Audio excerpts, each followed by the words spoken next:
Yeah. No, like,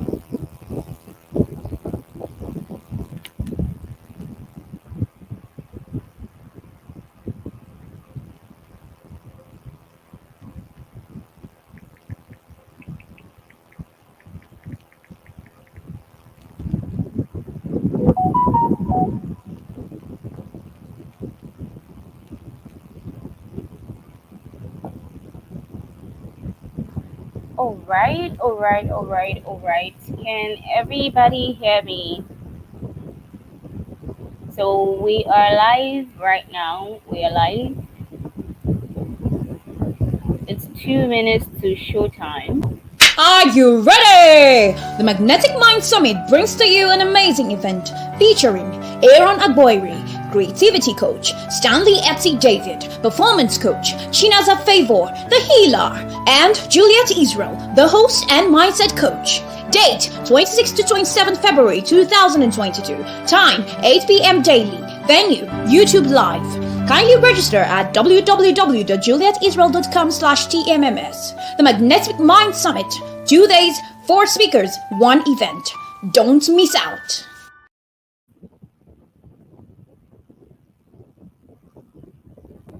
So I'm going to share my screen.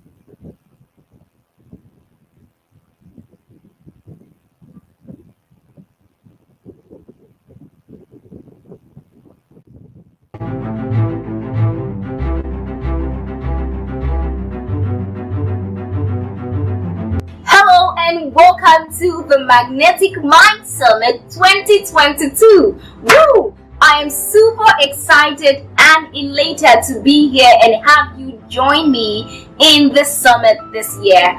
I believe and I trust God that this is going to be a very powerful and impactful summit for you. The guest speakers are ready. I, the host, am ready, and I hope that you are as well. But before we get into the meat of the matter, I would like you to get your mind prepared. So I want to share this few prepare or to give you a head start on how to go about maximizing the best from the summit. So I'm going to share these few tips very quickly. Number one, eliminate all distractions. If your phones are going to distract you, turn off all notifications. And if you're using your phone to live stream, to stream this live, then you need to turn off all distractions, turn off all notifications, and just make sure that you're only just here.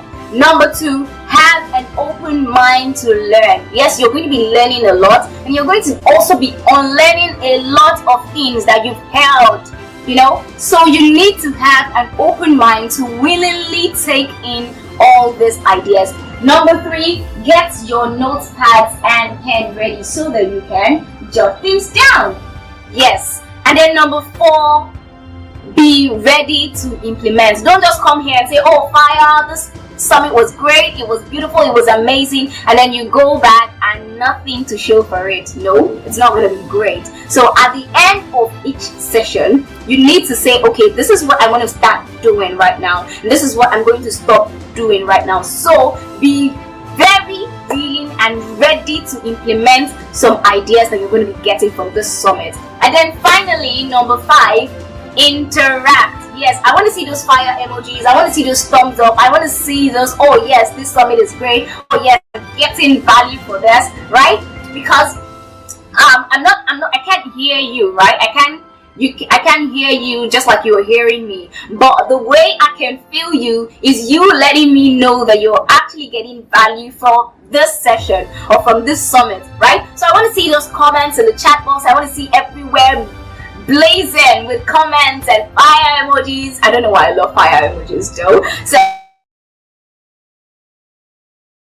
basically everywhere I want to see your active participation. Alright? So I trust God that this is going to be an amazing summit. I am super ready.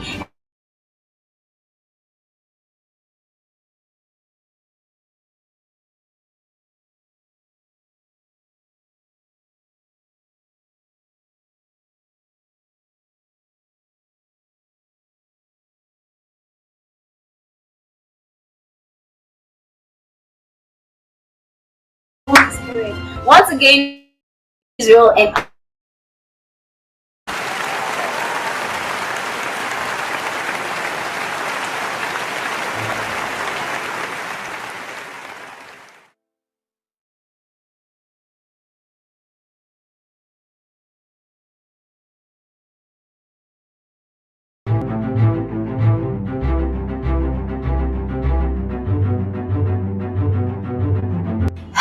and welcome to the Magnetic Mind Summit 2022. Woo! I am super excited and elated to be here and have you join me in this summit this year. I believe and I trust God that this is going to be a very powerful and impactful summit for you. The guest speakers are ready. I, the host, am ready, and I hope that you are as well. But before we get into the meat of the matter, I would like you to get your mind prepared. So I want to share these few tips with you to help you prepare or to give you a head start on how to go about maximizing the best from the summit. So I'm going to share these few tips very quickly. Number one, eliminate all distractions. If your phones are going to distract you, turn off all notifications. And if you're using your phone to live stream, to stream this live, then you need to turn off all distractions, turn off all notifications, and just make sure that you're only just here. Number two, have an open mind to learn. Yes, you're going to be learning a lot, and you're going to also be unlearning a lot of things that you've held, so you need to have an open mind to willingly take in all these ideas. Number three, get your notepads and pen ready so that you can jot things down. Yes. And then number four, be ready to implement. Don't just come here and say, oh, fire, this summit was great, it was beautiful, it was amazing, and then you go back and nothing to show for it. No, it's not going to be great. So at the end of each session, you need to say, okay, this is what I want to start doing right now, and this is what I'm going to stop doing right now. So be very willing and ready to implement some ideas that you're going to be getting from this summit. And then finally, number five, interact.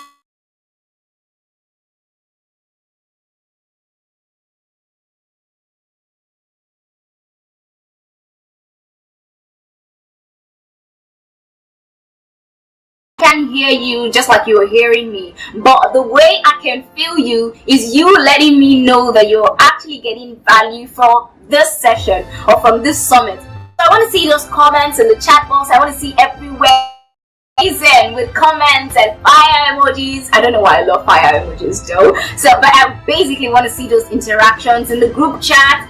Basically everywhere, I want to see your active participation. Alright? So I trust God that this is going to be an amazing summit. I am super ready and pumped up for this. And I know that I am going to be receiving your testimonies pretty soon. And I cannot wait to hear all of the amazing things that God is going to do through this summit for you. I look forward to hearing beautiful testimonies from you. And so we therefore declare this summit open in the name of the Father, the Son, and the Holy Spirit. Once again, my name is Juliet Israel and I am your host. Cheers.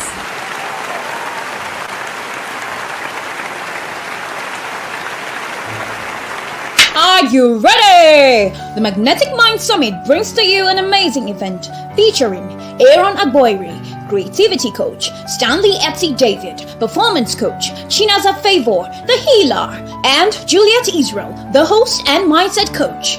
Date 26 to 27 February 2022. Time 8 p.m. daily. Venue YouTube Live. Kindly register at www.julietisrael.com/tmms. The Magnetic Mind Summit. 2 days, 4 speakers, 1 event. Don't miss out.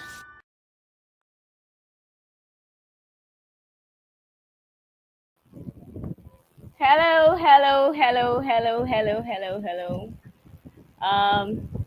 Let me see. Can everyone see me and can you hear me? We are live. We are live. Can you see me? Can you see me and can you hear me, please? I would love to know in the comments if you can see me and you can hear me clearly. Please let me know. Give me feedback. Am I audible enough? Can you hear me? Because we are live. Okay, you said no. You can't hear me.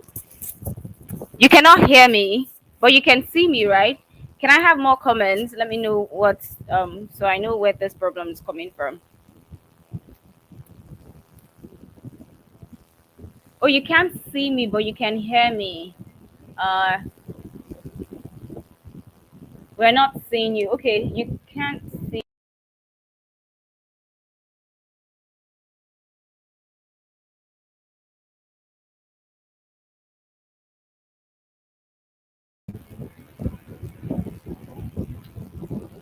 We can hear you, but you cannot see me.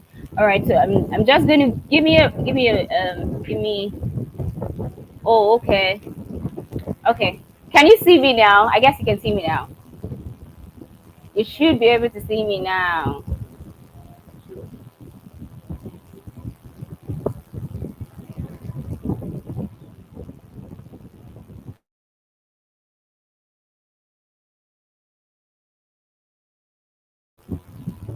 Can you see me now? Wow, what did I do? Still can't see me.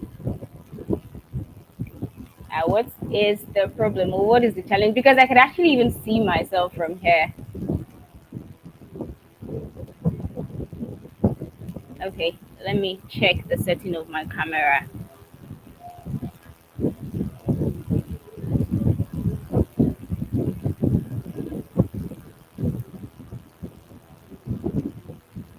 Guys, I'm so sorry about this. All right. I guess you can see me now. Can you see me now? Okay. All right, all right. And you can hear me clearly, right? You can see me and you can hear me, right?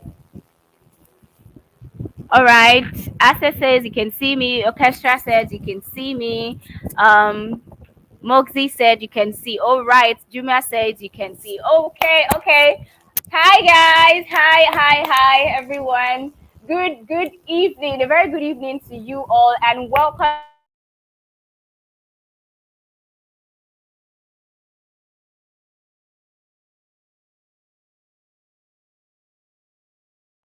Um, I'll be needing feedback because I can actually see the comments. So if anything just goes wrong, please just quickly alert me on the comment section. We're going to be diving right into the meat of the program, or the program for today. And we already have our guest speaker waiting in the waiting room. I guess you've listened to the videos that we played before now, so you basically know what you should do and how you should prepare for this summit. So I do not want to bore you or take out time to start talking about all of those things. That's why I did that video earlier on, so that we can all be prepared for the summit before we start. So we're going to be kicking off very soon, and we're going to be having our first speaker for tonight. Her name is Chinaza Favor. I'm going to play someone says Mubarak says he can't see anything. Can any other person confirm this? Can any other person confirm this? I really do not know why my video is shaky. But then, apart from me, I'm definitely going to go off the screen. I'm going to go off the screen very soon. So we're going to have our guest speaker come on board. So I guess you'll be able to see her by then. So I'm just going to work on my video in the background.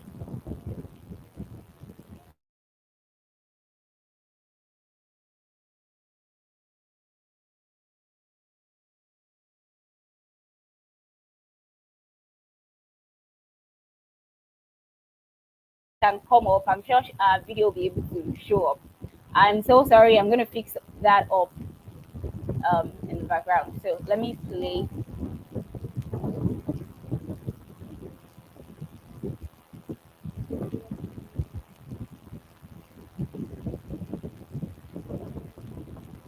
Chinaza Favor, also known as the Healer, is a writer, songstress, and a purposeful young woman who has defied odds and has continued to do same in the pursuit of purpose.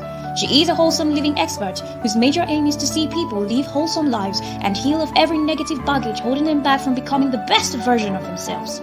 She is the author of Who Are You Really?, a book focused on helping people discover and rediscover their true identity through the help of the Holy Spirit. She will be speaking on Limitless, overcoming limiting beliefs to tap into the limitless power of the mind. Yes, guys. So I hope you can see me now. So I'm going to be inviting our first speaker for tonight, Chinaza Favor. Like you listened in her bio, she's also known as the healer, and then she's going to be taking us through how to overcome limiting beliefs. She has done that, help people over time with this, and I'm really sure that tonight's session is going to be super amazing. So if there are limiting beliefs that have been holding you back, and you know that you want to really overcome them, you need to really pay attention to this session because we need to really pay attention to this session because she's going to be diving deep into that. So please, ladies and gentlemen, let's welcome Chinaza Favor. I would love to see the comments and basically so that she can know that we are all following. So I know that I don't know if my video is been acting up. I'm going to try to fix that, but I would just like to bring up Chinaza Favor so that she can just take over. Hi, Chinaza. Hi, Hi, good hi. evening. Can you hear me? Can you see me? Yes, I can hear you. Can you hear me too? Yeah, I can hear you clearly as well. So I'm going to be giving you the floor now, so you can just take over and get it rolling.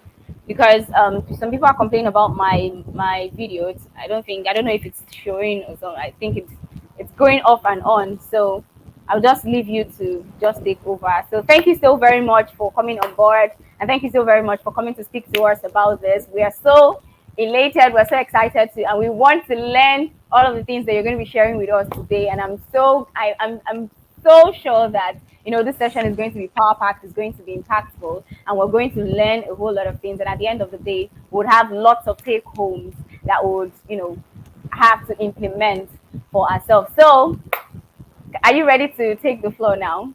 Guys, can you hear Chinaza and can you see her? So before I allow her take it up. Can you see Chinaza? Someone says my audio is perfect, well I'm not moving. But can you Can see you see Chinaza? me? Can you hear me? If you can see her, please let me Please know so comment that in I the just chat give if her you the can. floor and then I work on my video. Please guys, let me know, let me know, let me know. Okay, yes. John says yes. That you can see Chinaza. Okay, so I'm going to be going off the screen. Chinaza, can you still hear me? Hello, Chinaza, can you still hear me?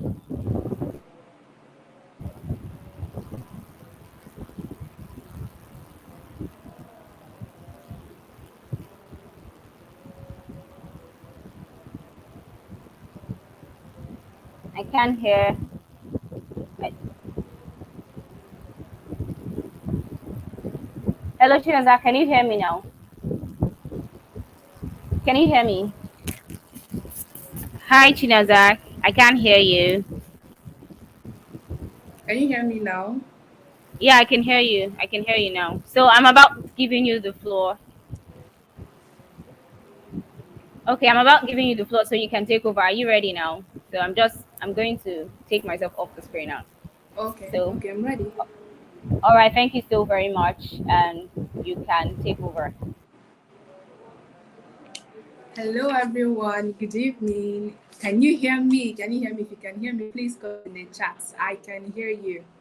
I can hear you. Because tonight is going to be a very wonderful night, one that you will not forget in a hurry. So if you can hear me, please comment. All right. I want to see your yes. I can hear you. Yes, I can hear you. Comment. I'm checking the comments now. Yes, I can hear you. Okay. All right. Jumai says I can hear you. Philip says I can hear you. All right. Cool. Welcome everyone. Thank you, Juliet, for having me. Thank you all for joining tonight's session. I'm so happy to be here. It's an honor to be here. So, without wasting much of our time, I think we've wasted enough time already trying to fix the audio and the video.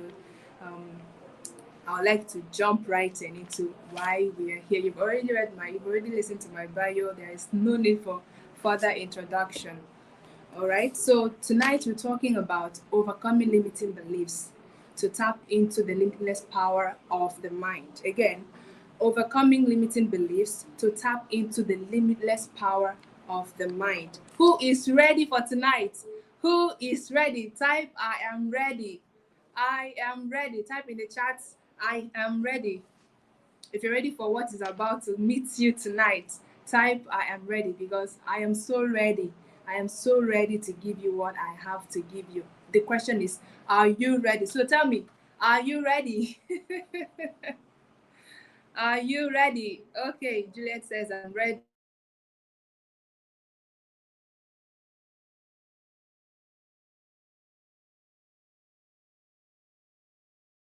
What are limiting beliefs? A young boy called Rayan, he was a sprinter. I say was for a purpose. He was a sprinter. You know, sprinters are those who run. And he was from a home or from a family where there are no sprinters. His family does not run. Not even his grandfather, not even his ancestors were runners. So, but in his school, he was a very good runner. He could run. He always took the first position. He was very good. And he would be called to represent his schools in competitions, inter-house competitions, inter-school competitions. So one of his major competitions, he called his mom and said, "Mom, I'm running. I'm chosen. I'm one of those chosen to represent our state in an interstate competition, and I'll be running the 100 meters race." He was always the best, always taking the first position. So his mom was like, "You running? You must be a joker." He told his mom, "I'm running." So he invited his mom to the competition. It was supposed to be in batches, right? You run the 100 meters, then he would run the 200 meters, 400 meters. Yeah, 400 meters. He was always coming first in his school and other competitions he had had before that time. So this happened. It happened that after the first session, after the first competition where he ran the 100 meters,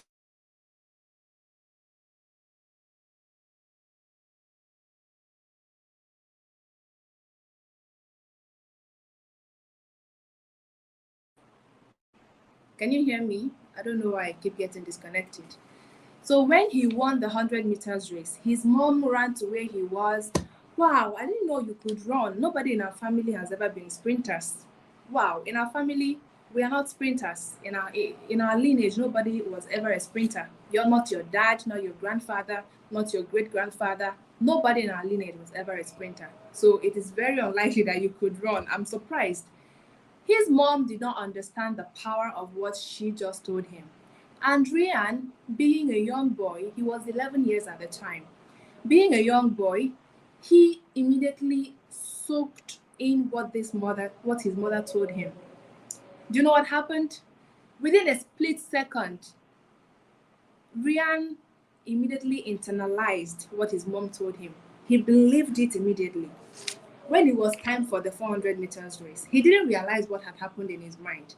When it was time for the 400 meters race, Ryan didn't even come fifth. Ryan came sixth.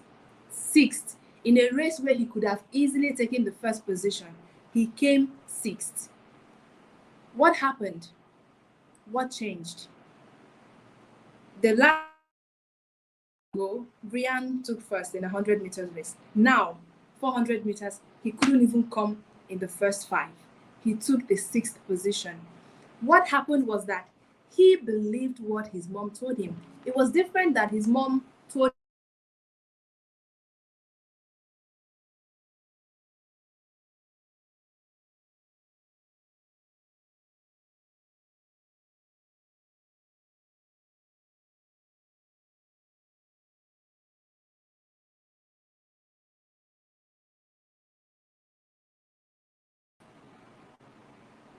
Can you still hear me? Can you still see me?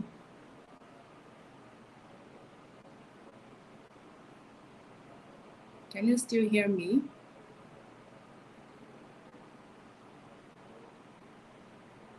I got disconnected a little bit over there. Can you still hear me? And can you still see me? Please comment. Let me know that I am not alone here.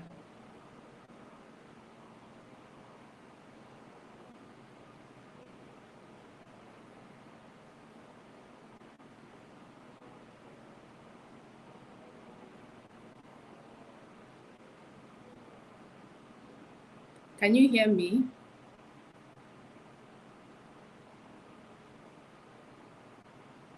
Okay, okay, you can hear me.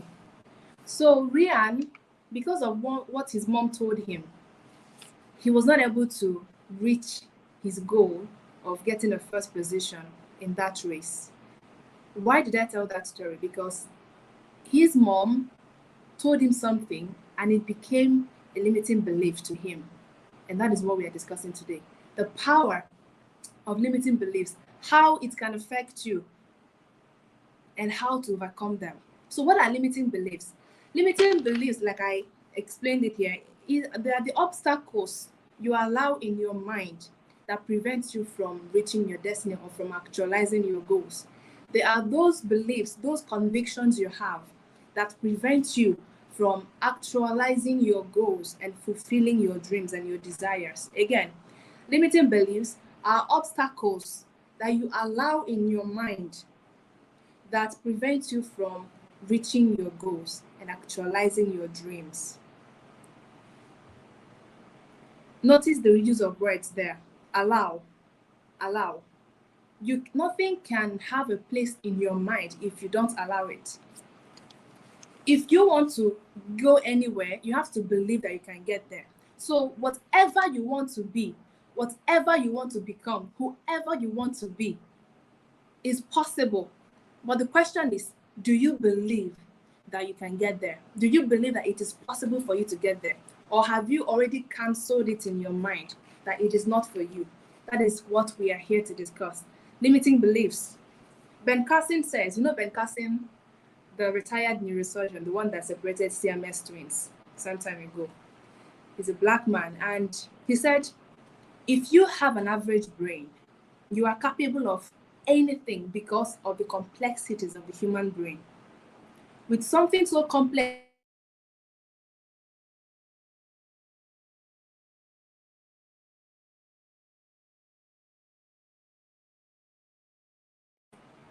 it is heartbreaking to hear people say, I can't. With the power that your brain has, with the power that you have in your brain to process information as quickly as possible, to store information as quickly as possible, for as long as possible, it is inconceivable that anyone would say, I can't. I can't.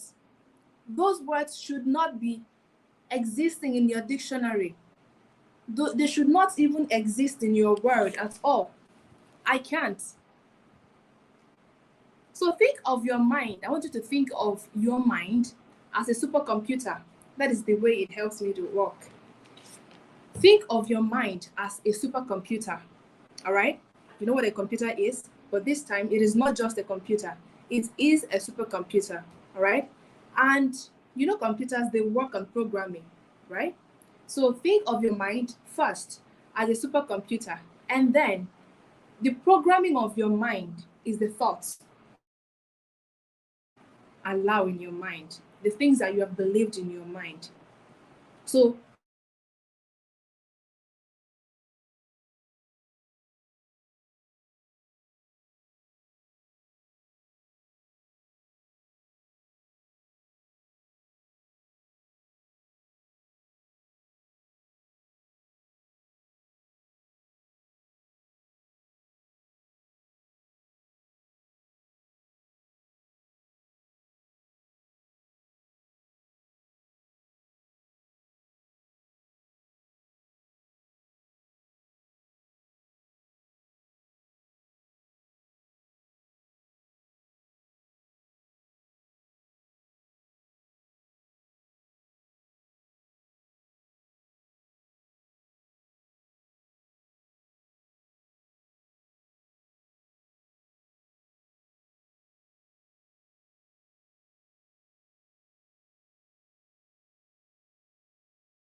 can everyone hear me?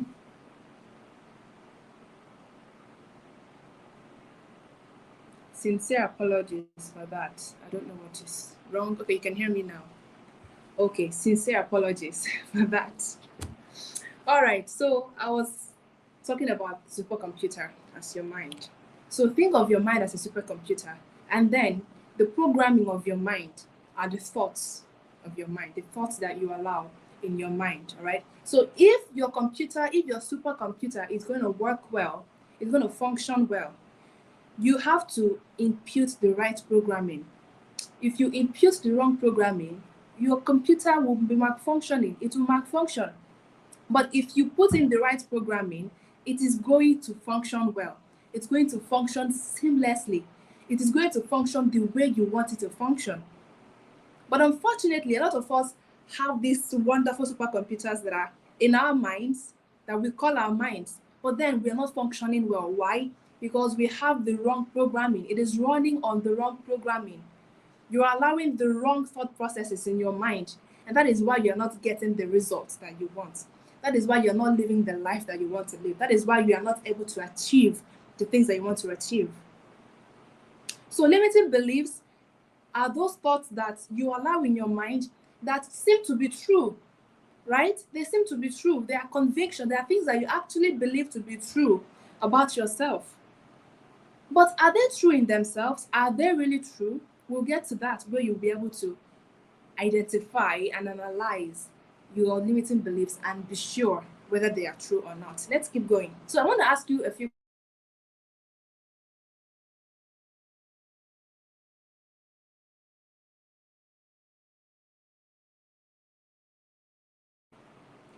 Is this the most that you can be? Is this the most that you can do? Your level of performance, is that the best that you can be? Is that the best that you can do? I doubt if it is. All those fears that you have in your mind, all those insecurities that you have in your mind, they are just fears. They are illusions. They are not really true in themselves. So what makes you think that all the dreams that you have, all the plans and all the thoughts that you have in your mind, that it cannot be actualized? What makes you think that your imaginations are too wide to be actualized? What makes you think that your dreams are too big to be actualized? What makes you think that? What makes you think that? Limiting beliefs, what you believe about yourself. And the truth is, if you think that you can actualize your dreams, you will. And you are right. If you think that you cannot actualize your dreams, you are right also, and you won't. I got to know about the power of the mind. I'd always known about it, but just recently something happened and I got to understand it on a deeper level, what the mind can do, what the things we believe in our minds can do to our mindset and to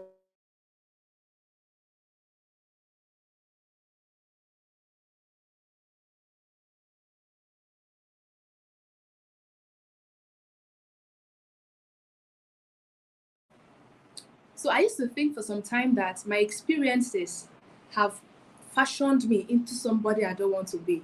So I believed in that person. I believed in that person I was able to come up with in my imagination that I was, whom I wasn't actually. I was thinking I was a terrible person. I was thinking, no, because I thought I was a terrible person, I was making terrible decisions. The thoughts I had in my mind were confirming my decisions and my actions were confirming the thoughts I had in my mind. How do I mean? Because I already thought I was a terrible person, when something comes up that could make me to do something terrible, I'm like, yeah, I'm already a terrible person now. Let me go ahead and do it. And once I'm done doing it, I'll confirm it to myself. Yes, I said it. I'm a terrible person. It played out in different scenarios for me to know that this is not just a coincidence. It was what I believed in my mind. And it was a friend who pointed it out to me. I said, Chinaza, you believe you're making these terrible decisions because of what you believe about yourself. And I was teaching others to believe things that are better, to have better beliefs about themselves. But I was in that cage. I was in that box. So this goes to say that you could have limiting beliefs and you're not even aware of them. And that is the most dangerous phase. That's the most dangerous part of limiting beliefs. There are some of them that are very clear to be seen, very open. And there are some of them that are just engraved deep in your mind, that you just act subconsciously on them without realizing that they are there. So your insecurities could also be your limiting beliefs, could also be your insecurities, because you don't think that something, you think that something is wrong with you somehow, or you're not okay with the size of your head, or you're not okay with the color of your skin. It stops you from making some moves where you think that physical appeal could play a part in you being accepted. So what are examples of these limiting beliefs? Words that start with I can't do this. Now that is even a fixed mindset. I can't do this. I am not beautiful. I am not smart enough. I am not good enough. Words that start with I can't, words that start with I am not, they are usually words that limit us. They are usually words that come from limiting beliefs, and you have to be conscious of them. I will never be good. I will never be able to ride a horse. I will never be able to swim. You want to swim, but you already tell yourself, I'm not a good swimmer. I cannot swim. You have already limited yourself. And if you try to swim, you're gonna drown. Why? Because you already believe that you cannot swim. You already believe that you are going to drown. You already believe that this is not for me. All right. So whatever you believe in your mind, whatever you think about yourself, is what you're going to be living out. It is that simple. So if you want to live a limitless life, you have to work on your mind. You have to work on your mindset. You have to work on the beliefs that you have and the things that you tell yourself, because that is where it starts. If an egg is broken by an external force, life ends. But if an egg is broken by an internal force, life begins. So what does it tell you? That the things that makes you you are the things that come from within you. If you must live a life that you're proud of, if you must live a limitless life, if you must live a life that you look back on and you have no regrets, it has to start from your mind. It has to start with your thought processes. It has to start with the data you have already allowed in your mind. It has to start with the programming of your supercomputer. So what do you believe about yourself? What are the limiting beliefs that you have that are stopping you from living a life that you are proud of, that are stopping you from living your best life? What are those beliefs that you have? What are they? So what are the things that cause limited beliefs? What causes limiting beliefs? How do they form? Experts, scientists, researchers have come to the conclusion that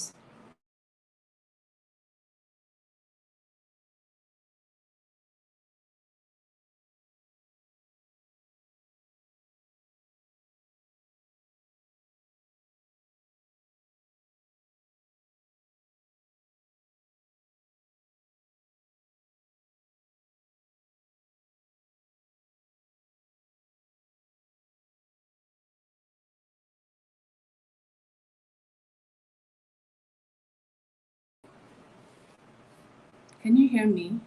My God, I just don't understand this network. So let's continue. What causes limiting beliefs? One is your experiences, all right? Your experiences. The things, can you hear me now? Someone say it's hanging. Can you hear me? Is it better now? Okay, okay. So your experiences play the most role in shaping your mindset. It plays the most role in forming you into whoever you will be. And how does it shape you? By the things that you pick up along the way. Maybe as a child, you were told that you're not good enough. You were told that you are not, you will never make it in life. You were told several horrible things, and you believed them, because the problem is not with what people tell you. The problem is what they tell you that you believe. Anyone can say anything, anyone can spit trash, but if you don't take them seriously, they will not affect you.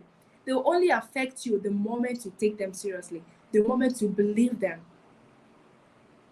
The moment you believe them. So your experiences play a very large role in your mindset, in how you think, in your thought processes. So as a child, you may have gone through terrible things. You may have had horrible experiences. If you're like me, I had several terrible experiences that I cannot start mentioning right now. And they made me to have that belief that I had, that I was a terrible person. But now I know better. Your limiting beliefs might have been formed by the people who you met in school, by your teacher in school who told you that you're not smart, who told you that you will not amount to anything. Maybe your friends in school who bullied you and made you insecure so much that you cannot even show us your real self. Your limiting beliefs could come from your church members. It could come from anywhere. It could come from experiences you've had over the years. And they formed you to this person that you are right now, having this belief that you have right now, having these thought processes that you are right now that are stopping you from getting to where you want to get to. Your limiting beliefs also can be fashioned by fear. What are you afraid of? Are you afraid of failure? Before, and you don't want to have that experience again. So sometimes our limiting beliefs, we think that our limiting beliefs protect us in a way, but are they really protecting them? Are they really protecting you? You're afraid of trying again because you don't want to experience the pain of failure again. And so you are in that safe space. You are in that cocoon, thinking that you are doing yourself a favor by not trying again. However, it is your limiting beliefs that are making you not to make those moves. Because who knows, maybe if you try again, you're going to succeed. Maybe if you try again, you could succeed. But you are being limited by your fear of failure. You're being limited by your fear of what people would say about you. What causes your limitations, your limiting beliefs? Why do you feel the way you feel? Why are you thinking those things you're thinking in your mind? It could come from imposter syndrome. I have that, not even I had. I have imposter syndrome where I don't think I deserve enough credit for something I have done. So I'm working towards that. I'm not teaching here because I am perfect or that I have everything all figured out. No, I'm on a journey. I just love carrying every other person on my journey and sharing my lessons as I go. Imposter syndrome, it is where you think that you don't deserve enough credit. You don't give yourself enough credit that you deserve. My mentor told me, Chinaza, you are not giving yourself enough credit. I don't think you see yourself the way we see you. You don't see yourself the way your followers see you. You are too low. You are too humble for who you are. And he wasn't telling me to be proud. He was just telling me to see myself in a better way, to see myself the way I'm worthy. But if I could do something good, but I will not take credit for that. In fact, if you told me to write my bio or to write anything that hypes me, I feel woefully at that.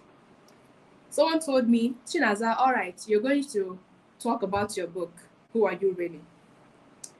And I told him, I don't know how to write that. If I'm to write a copy for someone else, if I'm to write a copy or just to talk about someone else's product, I write it with all my heart. I do so well writing that. But when it comes to me writing about myself, I fail.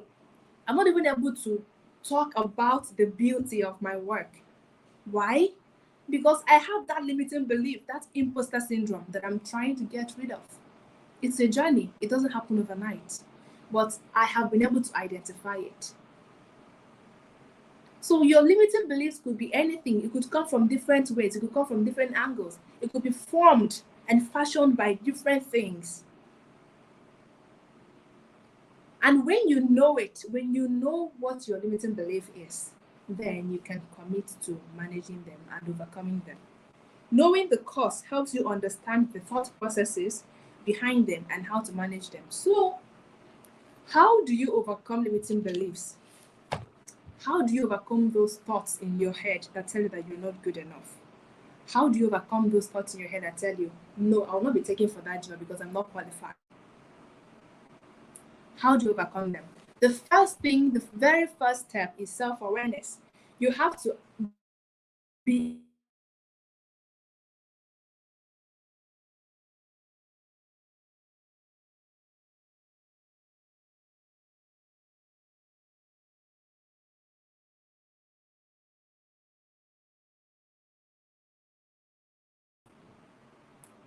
okay, we are back. Praise God. The first step towards overcoming your limiting beliefs is self-awareness. Identify your limiting beliefs, because if you cannot identify it, you will never be able to overcome them. Whatever enemy you have that you do not know, you will not be able to overcome. Whatever battle you are in, and you don't know you're in a battle, you will never win that battle. So the very first step is identify your limiting beliefs. Identify your limiting beliefs. What are those things?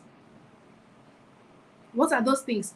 The best way to identify it is to think of your dreams, think of your goals.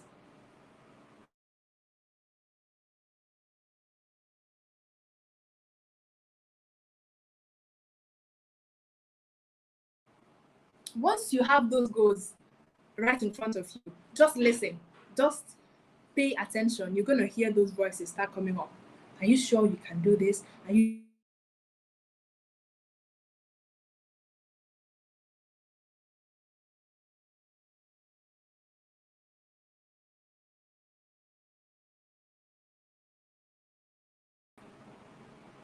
So once you write out your goal and you can see it, just pay attention.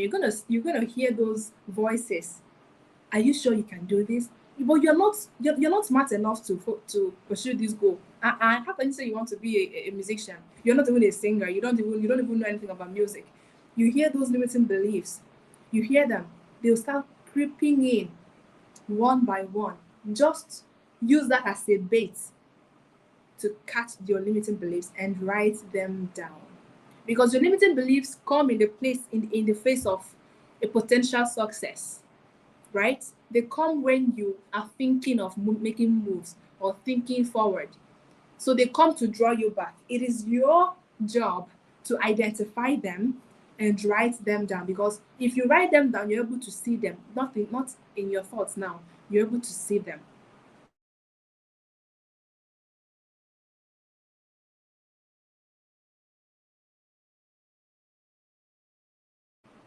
If you can put a name on your limiting beliefs, you can name them. So identify them and write them down. That is the first step. Number two, in that first step, how true are these beliefs? Ask yourself, how true are these beliefs? Okay, so this one says, I am not smart enough to pursue this goal. How true is it? How true is it? Is it true that I'm not smart? But I passed my examination the other time now. I'm smart. Test the validity of your limiting beliefs. Test the validity of your limiting beliefs. So once you have them written down, test their validity. Test their accuracy. How true are they? Chances are most of the time they are not true. Most of the time they are not true. So write them down, validate, test their validity. And the third one, what evidences back up these beliefs? That is how you test the validity actually. What are the evidences that back up these beliefs? If you cannot find any substantial evidence that backs up your limiting beliefs, chances are it is invalid, and so that one is gone. You know that, okay, I have this one in my group, so I can deal with it. The fourth one is, where is this coming from? Where is this coming from? So if you say, no, I'm not smart enough, where is this coming from? Did I at any point fail in anything? Did my boss tell me something that makes me think I'm not smart? Where is it coming from? Where is your limiting belief coming from? Think back and identify the source of that limiting belief so that you can know how best to manage it. All right? Do this for each and every one of your limiting beliefs, those ones you've written down. So the first step, like I said, is identify your limiting beliefs. Test the validity, right? Test the validity and know where they are coming from. That is the first step. So the first step has 3 sub-steps, right? The second step is to know whose you are. Say, I know whose I am. If you do, say, I know whose I am. But by whose, I mean WHOSE. I know whose I am. I know whose I am. Write it. Let me see your charts. I know whose I am. Whose are you? I want to believe that every one of us on this call, on this summit, are believers, right? You believe in God. Maybe you're not a Christian, but you're a Muslim or whatever religion you practice. You believe in God. That God made you, right? How did he make you? He made you in his image. He made you in his image, which means that you have the nature of God, right? You have the nature of God. Now, God is limitless. God is boundless. God is not limited by time. He's not limited by space. And when he made man, he said, let us make man in our own image. And when he made man, he put his nature in man. That is why it is not just oxygen that sustains us. It is the breath of God in us that makes us living things. It is the breath of God in us that makes us what? Living things. Human beings, living human beings. It's not just the oxygen that you're breathing that makes you live. No, yes, I know whose I am. So he breathed his breath in you, is his nature in you. So if God is limitless, if God is boundless, if God has no fear, why are you afraid? What makes you think that you are limited? That you are limited? Why do you think that you are limited? Because when you think in a limited way, you are reducing God. You are making him a liar because you're telling him, no, God, you didn't do well. You're calling God the liar because you'll be telling him, you say you created me in your image, but I'm not in your image, and God is not a liar. So when you understand the fact that the Spirit of God in you enables you to reach boundaries, to break boundaries, to expand horizons, then you will understand very well that you cannot entertain any limiting belief. Your mind is a lie.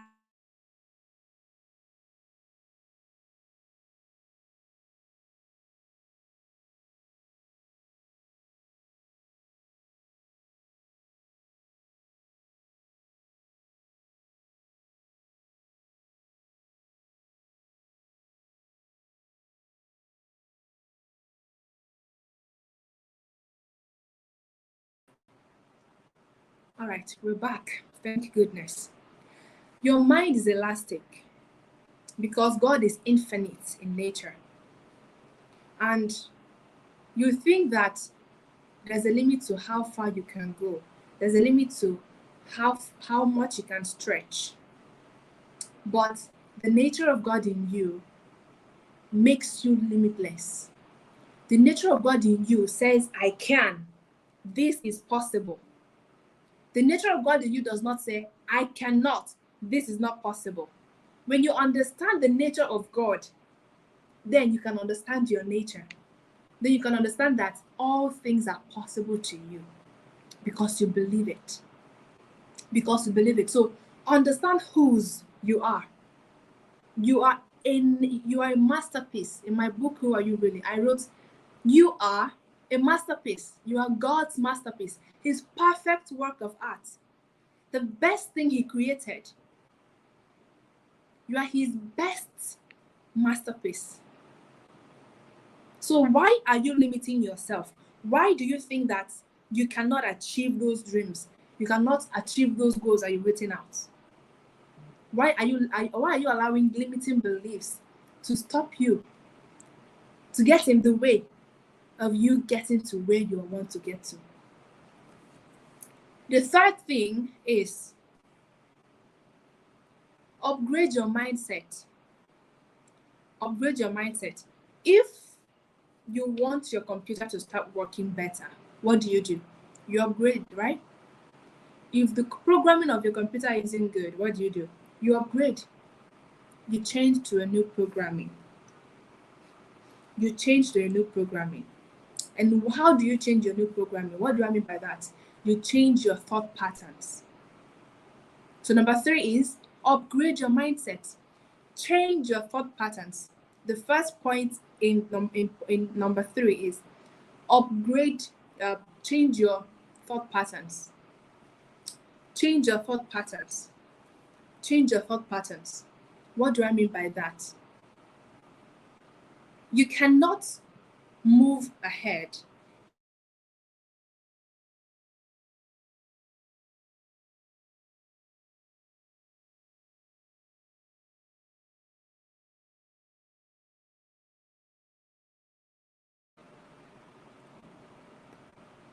you cannot reach for anything new if your hands are still filled with yesterday's junks, because the limiting beliefs are from yesterday's experiences. But you have to upgrade your thought pattern to accommodate where you are going, to accommodate the possibility of where you are going. It's just like having a vision board, right? And you have all these beautiful things that you want to achieve, but you're not able to get there. You're not able to even start because your programming is still wrong. It's still erroneous. So what do? You upgrade. You don't reduce your goal to accommodate your erroneous belief about yourself. No, you upgrade your mindset so that you can get to where you want to get to. Another way to do this is by positive affirmations. I'm a huge fan of affirmations. I've seen what it can do. I have seen the power of positive affirmations. It does wonders. Positive affirmations. So when your mind tells you, I cannot do this, you switch immediately to, I am.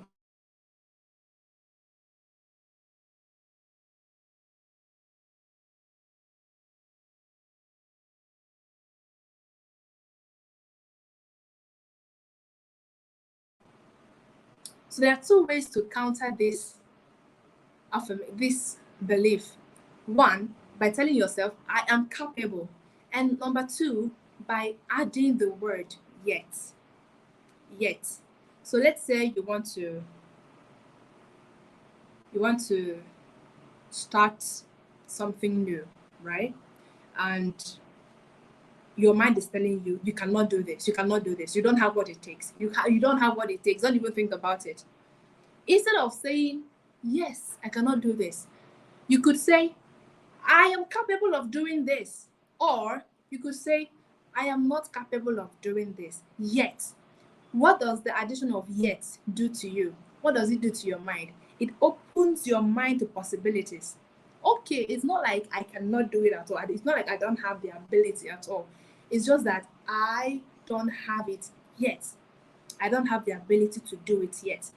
Now, look at what it will make you do. It will make you to start thinking of how to get there, how to be capable of that. So that is where I said sometimes your limiting beliefs could be true. Not all of them are invalid. Some of them are valid, but how do you make them invalid? How do you commit? What do you need to do in order to deserve what you say that you did not deserve? That is true. So if you are, let's say, like the example that I used, you want to do something new and you know you don't have the capacity to do it, right? Your mind is already shut. You cannot do this, Chinaza. You just cannot do this. So I have two options. Yes, I cannot do this. I have three options actually. Yes, I cannot do this. The second option, yes, I cannot do this yet. And number three, I can do this. So the number two and number three opens your mind to possibilities. What do I need to start doing in order to be able to achieve this dream? In order to be able to get the skill sets that are needed to achieve the dreams? That will invalidate that limiting belief. That will invalidate that limiting belief. So instead of calling yourself something, change your perspective. Instead of calling yourself something, let's say you failed at something. A lot of us do this. We make this mistake all the time. You call yourself a failure because you failed an examination, because you failed at a business, because you failed. Maybe the summit failed. Maybe the summit you planned failed. Instead of calling yourself a failure or labeling yourself after that failure, why don't you just say, I failed at that? Instead of calling yourself a failure, I'm a failure, I am so stupid, you could say, I make stupid decisions, I make stupid choices. You are such a procrastinator. You could say, I have a habit of procrastination. What does this do? It makes you to reduce that identity, to shrink that identity, that level that you have of yourself. And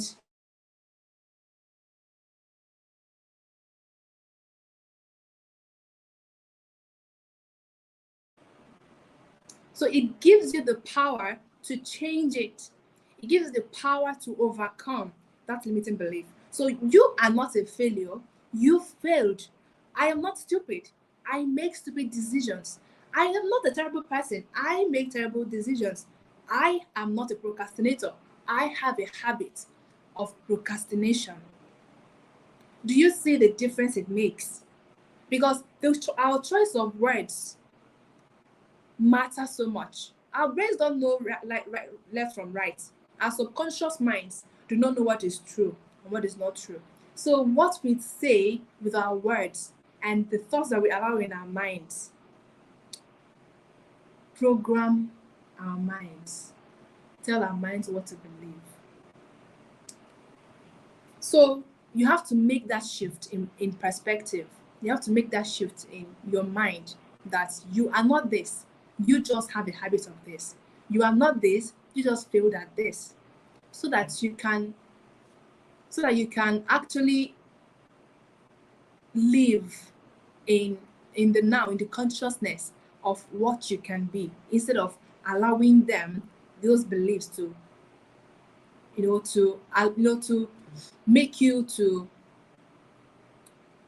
not do things that you're supposed to do, or to hinder you from making progress or achieving success. The fourth one that I have here is meditation. The power of meditation cannot be overemphasized. All right, take time out to spend time with yourself. All right, spend time with yourself. Be self-aware. Think of where you are going. Envision where you are going. Be present in yourself, with yourself. Be aware of your space. Meditate, maybe early in the morning or before you go to bed, or maybe any time in the day, during the day that is okay with you. You meditate. It makes you conscious of the thoughts that you have. It makes you aware of where you are in your progress, in your process, and it makes you to have the power to make those decisions. All right, so these limiting beliefs, they are nothing but beliefs. They are nothing but beliefs. And even if they are true, even if some of them are true, you can actually start to make changes But the first thing is to identify them and validate them, true or false. And then you can commit to making better decisions. Positive affirmations also, they are lifesavers. So try to use words to counter words. When negative thoughts come, counter them with positive thoughts. And practice, practice, practice. This change will not occur overnight. It will not happen just immediately. All right? I don't expect it to happen immediately. I am undergoing a journey. I am on a journey, right? But I am here telling you about it. I'm here telling you what I've learned in my journey. So it is a journey, and it doesn't have to be automatic, but you have to commit to the process so that you can live the life that you are proud of. So you can live the life that when it is time, when you are old and stricken in age, you will not have regrets. I wish I had done this. I wish I had done that. I wish I didn't care so much what people say. So that when you die, your best self will be the person that you are.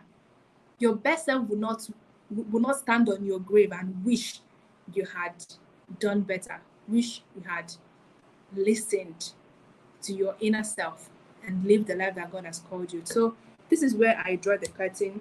I want you to say with me, I am boundless. Type it in the chats. I am boundless. I want to see you type it. I am boundless. I am boundless. I am limitless. And I am capable. I am boundless. I am limitless. And I am capable. I want to see it in the chats.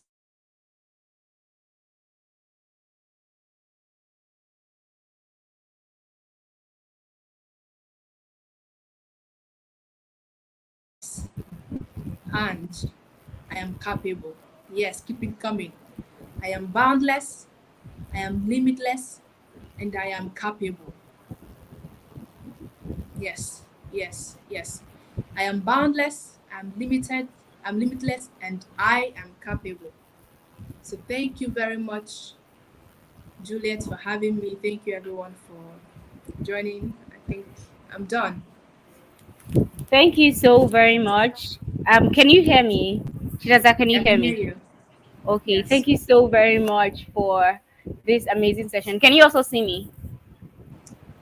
Can you I guys can see see me? you. Okay, great. Thank you so very much. I really, really appreciate it. This was so power packed. Wow. Wow, wow, wow. I could also see the comments. I was putting it up once in a while, and it was super amazing. Thank you, thank you, thank you so very much. So I don't know if anybody has questions. So I'm just going to give room for questions. So if anybody has questions, um, you can just put it up, and I'm just going to show you maybe one or two questions that you have for Chinazar before we call it a night. Also, so before while you guys are dropping your questions, you talked about your book in the session, as you during your session.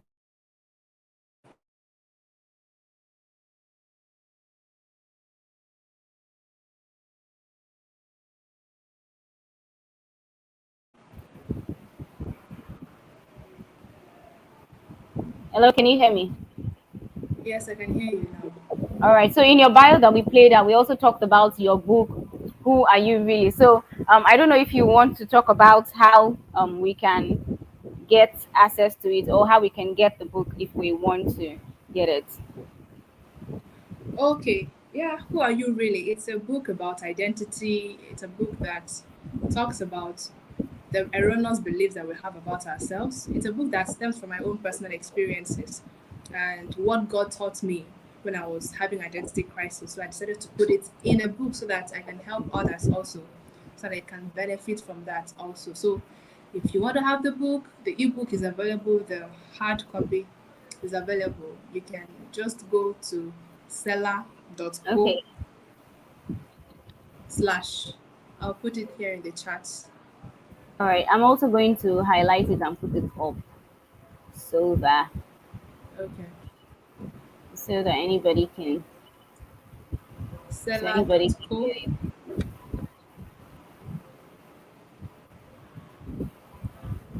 slash.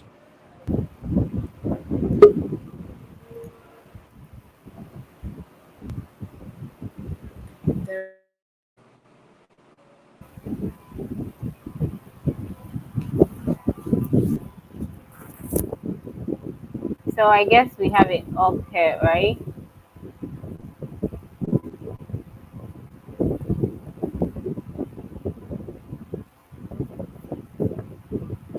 So I put it up in the video. So I guess they can all see it. I don't know why the internet is really so funny Yeah. today. It's really acting up. But I put the book here in the chat box. So okay, so someone has one question. We'll take one question because the second speaker is already here. So we'll just take Okay. that one question. I think someone has a question. Someone has a question. I'll just put it up in the chat box before bringing up the book again, right? So maybe you can just quickly answer that if it's something that you How can are you direct. going through the process Yeah. So I'll just take of this imposter question. syndrome? Okay. So right now, what I am doing is I look myself in the mirror. You can hear me, right? I look myself in the mirror and I tell myself, Chinaza, you are worthy of every praise. You are worthy of every credit. You are doing well. You are doing well. And I say this several times. Affirmations work when you say it several times to the point where you start believing them. At first, they may not seem to work.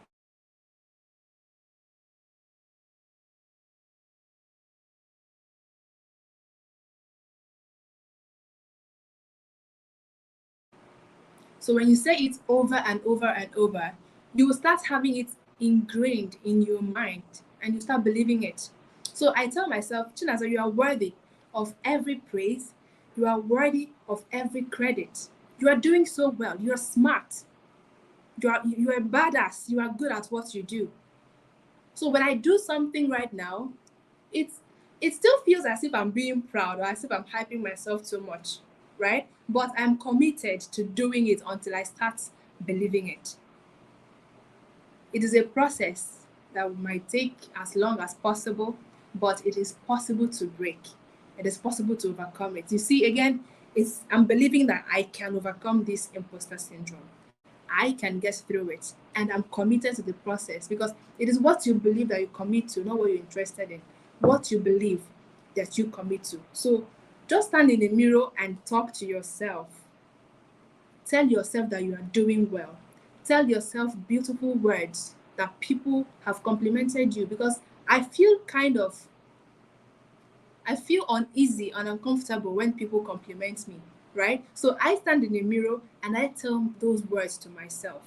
I tell them to myself over and over and over so that I can start believing these things. And gradually I'm beginning to believe them because right now I can boldly tell anyone I'm very beautiful. I would never say that before. I could never say that before. I was very uncomfortable when people told me things that you're beautiful. But right now, I can tell anyone I'm beautiful. Forget it. God they create. I could look at my hair and say my hair is really beautiful.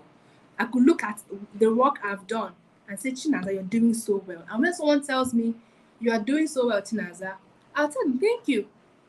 Even though that doubt is still there a little bit, that discomfort is still there a little bit, but I am committed to getting through that journey. All right, that is all. Juliet, are you there? Okay, Chigazu Elizabeth is asking a question, so I'll be answering until you come back. Sometimes when I do something funny and I'll be like, oh, Elizabeth, you're wonderfully made. That word alone, wonderful, gives me strength. That's good. That's good. You're worthy of every praise. You're worthy of every credit. You are worthy of every single credit. It is not pride. It is not pride. Please give yourself credit, the ones you deserve. All right? And give others credit that they deserve also, because that way you'll feel empowered to celebrate your successes better too.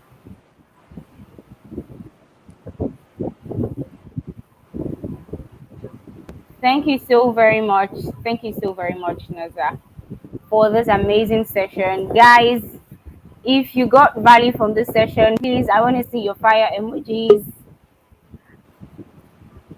I want to see your fire emojis. Let me know that you got value for this session.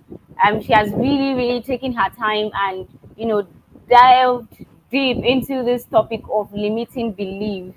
And she has broken it down and given us tips on how we can overcome it. Shanza, I hope you can hear me, right? I can hear you. Okay, yeah, so she has, given us tips on how we can overcome this belief. So if you've got value from this session, I know I could see some of your comments in the comment section. So I also want to see your comments, your fire emojis down there, and let her know that you got value from this session. Please leave in the comments, let her know how valuable this session was. Thank you so much. So guys, this is the link to get her book. It's an amazing book. If you really want to know who you are, your identity, then you need to get this book. So please rush down now and go and get the book. I put the link there. You can take a screenshot, take a snapshot, so that even though you're not going to get the link, because we're having the next speaker come up pretty soon, right away. So you can just take a screenshot so that later you go and get the book.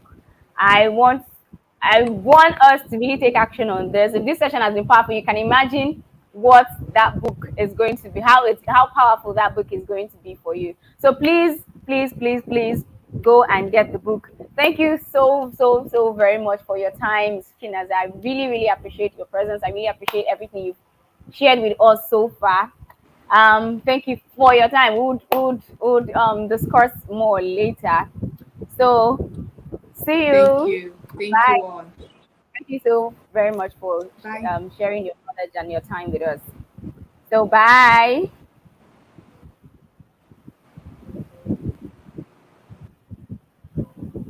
Okay, guys.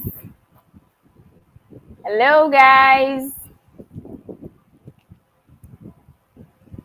Thank you so much for your comments. I can see all your comments. I can see all the fire emojis going down there. So we are not done yet. We are going to have our second speaker for tonight. So he's already in the waiting room. So I'm going to be bringing him up pretty soon. His name is Stanley SD David. If you're on Twitter, you should know about him. Yeah, he's a Twitter guru. What would I call him? That's his base, basically. So Stanley, before I play his bio, let me just talk a bit about Stanley. So Stanley is actually my personal coach. So I'm actually so glad and so happy that he could oblige me and come on here to do this. I don't know if I should go all in to start talking about him, because it may take a long while. I have a lot of things to say about Stanley because he's really an amazing soul. Like, you guys really want to listen to him. You want to hear him speak. You want to hear him fire up your mind. Like, his session is going to be really explosive. If you're thinking that session was great, then wait for Stanley's session tonight. It's going to really blow your mind. I know this because I've not just had an experience with him in his sessions. I've also had a personal experience with him. Like I said, he's my personal coach. So we talk and we have one-on-one sessions. So I have an experience of him. So I know what I'm telling you guys. So be prepared. Be prepared to have your minds blown. Be prepared to learn a whole lot of things, guys. Be prepared to learn a whole lot of things. And I hope we're also jotting things down to take home and implement. So I'm going to play his bio right now. And after playing his bio, then I will just bring him up. He's already in the waiting room. So I'm just going to bring him up. So I'll play his bio, and then after playing his bio, I will bring him up. All right, guys, here it is. Stanley SD David is a peak performance coach and business therapist poised to helping individuals and businesses tap into the abundance of possibilities and wealth. His signature Get It Done bootcamp is one that has caused quite a stir on the online space, with testimonials of how participants went from being mediocres to high performers. His passion for people and results can be felt through his teachings in all that he does. His confidence shines through his personality and is a true testament of one who has conquered fear and doubt, and now shows people how to do same. To this effect, he will be speaking on building your self-confidence to attract your desires. Hey guys. Hello guys. Stanley is in the building. Hi Stanley, can you hear me? Hi guys. First, can you hear me? Yeah, I can hear you. I can hear you. Loud and clear. Awesome. Guys, if you're ready for this, type I'm ready in the comment section. Type I'm ready in the chat box. Let me know that you're ready. Hi Stanley. It's so good to have you here. Thank you so much for, agreeing to do this. Thank you so much for coming to share your knowledge with us. We can't wait to have an experience of you. I hope in the guys, you listen to the bio, the video bio about Stanley, and that's basically just a tip of who Stanley really is. You're going to have an experience of him. I hope that in this few minutes that he's going to have with you, you're going to learn a whole lot of things, and you're also going to get to experience him and get to know about him better. So, guys, let's welcome my personal coach, Stanley SD David. Thank Yay! you. Thank you so much. Thank you so much. I really appreciate that warm welcome. Thank you so much, Julia. You're doing a Thank very you so great much. job, and I'm also Thank honored to you. be part of the speakers in this event. It is my I'm hope that actually at the honored end to of have you. everyone is going to leave here with something powerful. But before we go, I want to be sure that everyone can hear me and everyone can see me. So if you can hear me and you can see me, please. I can't see the comments, so just let me know if they can see me and they can hear me loud and clear. Okay, so if they can see, I'm going to be putting up the comments in on the screen. So I'm going to be putting up the comments on the screen Comfort, thank you one so after the much. other. So Thank guys, you. if you can hear him and you can see him, please let him know, and I'll put up your comments so he can see, since he can't see the chat box. All right, guys. So please let us know if you can see him and you can hear him. Awesome. Thank you. Thank you, Kingdom. Thank you. All right. I'm going to be very, very honest. I All have right. So about I'm going off the screen now. Sorry. So I'm leaving you, and no, I'm not leaving you. I'm just allowing you take the take the floor. Thank it's you okay. so very much. So going off. You're welcome. Right. I'm here. I'm in the back. All right. So, um, first of all, I want to say very big two things. I want to say welcome to everyone who is listening and who is here. And I also want to say congratulations. And here's why. Everyone, listen to this, everyone at some point in their lives get to experience defining moments that changes their lives. And a defining moment could come from attending an event, right? You attend a particular event, and something the speaker says could be the thing that triggers the change that you've been seeking for a long time.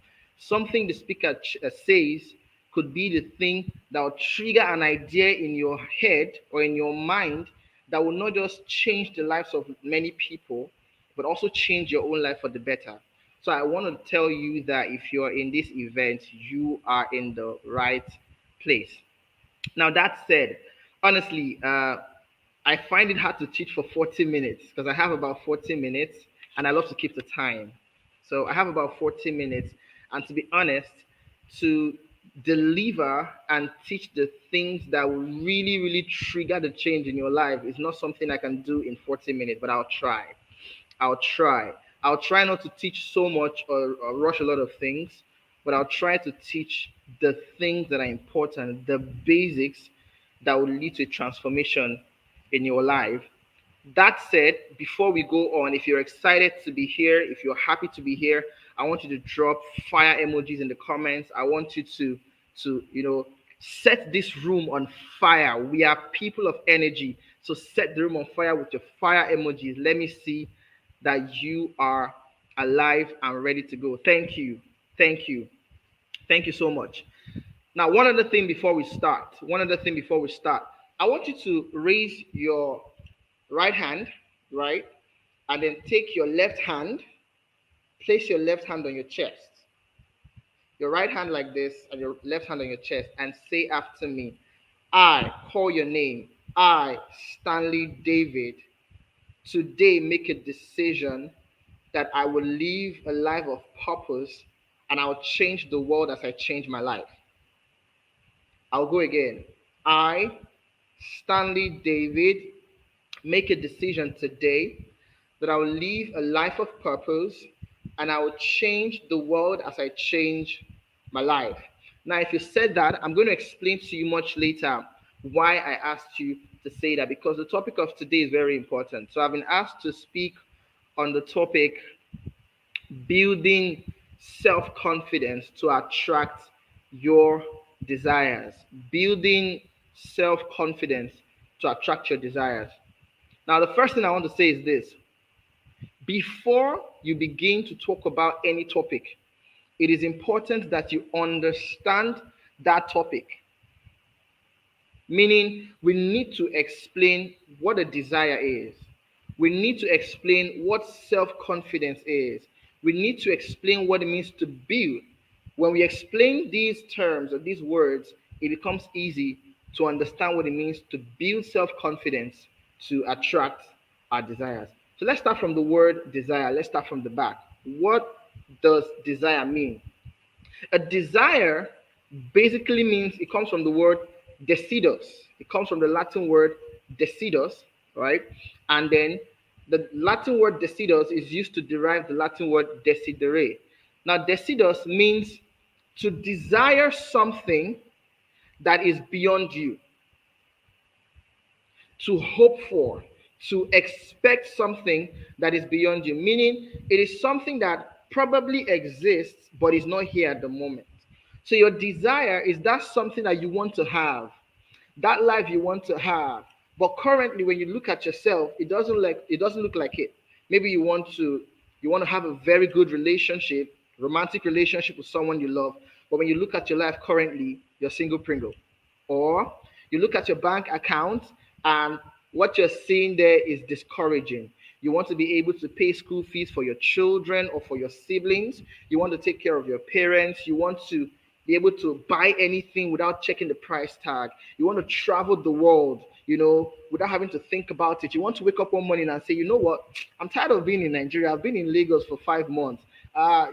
Point a finger to the map, and wherever your finger lands, you want to go there, even if it is London, the US, Dubai, Honolulu, things that you definitely want to have. But currently, what you're looking at, your current situation doesn't look like it. So a desire is a craving for something that is beyond you. All right. That is why it is not enough to have desires. Everyone has desires. Beggars have desires. The poor people have desires. But it is not enough to have desires because, listen to this, a desire is something that is not here already, but it's something that you can create, something that you can make happen for yourself. So that's what a desire is. It is a craving, something you want to possess, but it is currently not visible, but it is possible. That's a desire. Now, the second thing we want to look at is the word confidence. Confidence. What is the word confidence? What does it mean? Now, confidence comes from the Latin word confiderare. Now, what is confidence? Confidence means full trust. Listen to this. It means full trust, assurance, and belief in the power of something. Oh my God, I'm going to say that again. Confidence means full trust, full assurance, and belief in the power, in the efficacy, and in the possibility of something. So when you're saying you have self confidence, what you're saying is, oh my God, you believe in yourself, listen, that you have the capacity to achieve what you want. You're saying that you believe in yourself, that you have the capacity to attract and gain those things that you desire. Have you heard people say, I can't trust you. I don't even trust myself. So how do I trust you? Listen, that is a demonic statement. That is an ignorant statement because you need to believe in yourself. You need to trust yourself. I can't trust you. I don't even trust myself. So how can I trust people? No. If you do not trust yourself, your actions will not be congruent with your goals. So it is important to trust yourself. And by the way, when I say to believe in the power and efficacy of something, when I say that self-confidence means you believe that you have the power and capacity to achieve something, here is what I mean. What I mean is that you accept, listen to this. To believe means that you have accepted something as true. That's what belief means. To believe something means you've accepted it, that is true. That regardless of what anybody is saying, regardless of what people believe, regardless of what they tell you, you have come to accept, right? That you have the capacity, you have what it takes to achieve it. So I want you to say out loud wherever you are right now, I mention your name, I, Stanley David, accept today that I have the capacity to attract my desires. I want you to say that. I, Stanley David, have the capacity to attract what I desire. I have the capacity to attract the cars, to attract the houses, to attract the money, to attract the happiness, to attract the love life, to attract the good friends. I, Stanley David, put your name, have the capacity, and I believe and I accept it, that I have the capacity to attract the life that I want. If this is making sense to you, put in the comment, yes, this is making sense to me. All right, before we go into details about how to attract your desires, I want to prove to you that you have the capacity. I want to prove to you that you truly have the capacity to attract your desire. I've taught this in many classes, and if you've not heard it before, I want to teach you this for the very first time. I learned this lesson in 2013. Yes, I learned this lesson in 2013. And God was teaching me the concept of potential. He was teaching me the concept of potential. So I'm going to ask you a question or give you some examples. If you take a seed, let's say you take a mango seed. I love mangoes a lot. Imagine you take a mango seed, right? What you're looking at is just a wooden object that you can throw away, right? You throw it away and it rots. But do you know that that same mango seed, when you plant it and water that seed is going to grow into a tree that will bear mango fruits. Listen to me, please listen. I told you I want to prove to you that you have the capacity to achieve and attract your desires.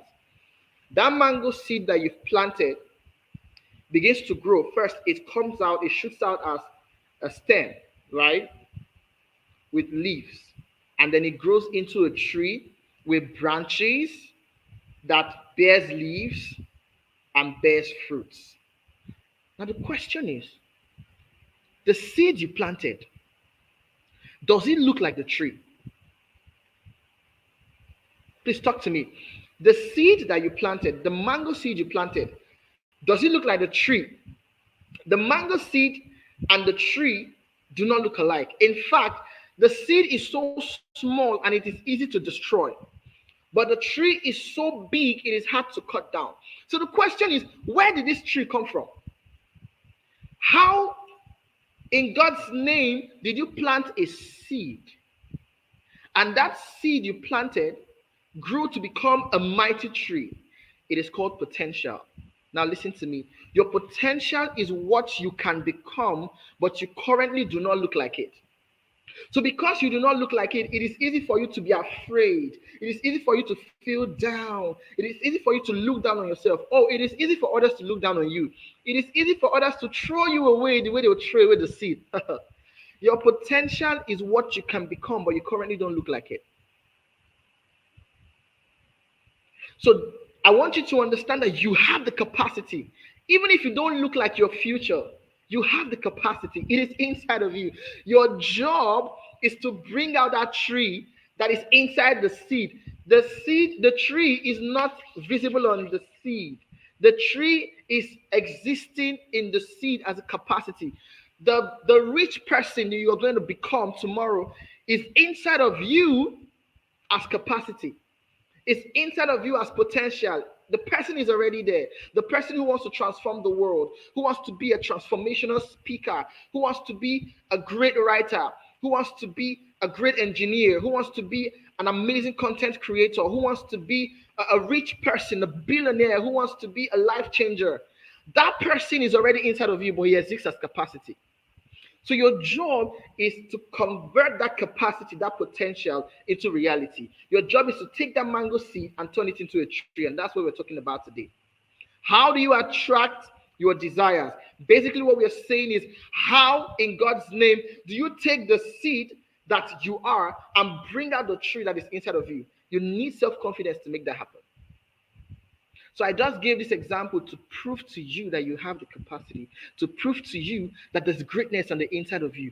It may not be visible, but it's there. I want you to say after me, I am a great person. Going to great places to do great things.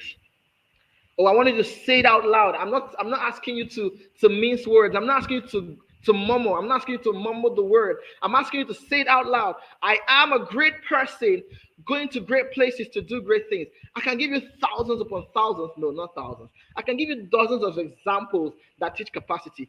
Example number 2, biology, reproductive system. How are children formed in the womb? Excuse me, in biology, we are made to understand that when a man meets a woman, the man's seed comes in form of a sperm cell. The sperm cell is invisible. You can't see it with the eye. The woman's seed is also invisible, right? And on the sperm cell, basically what you see is just the head and the tail.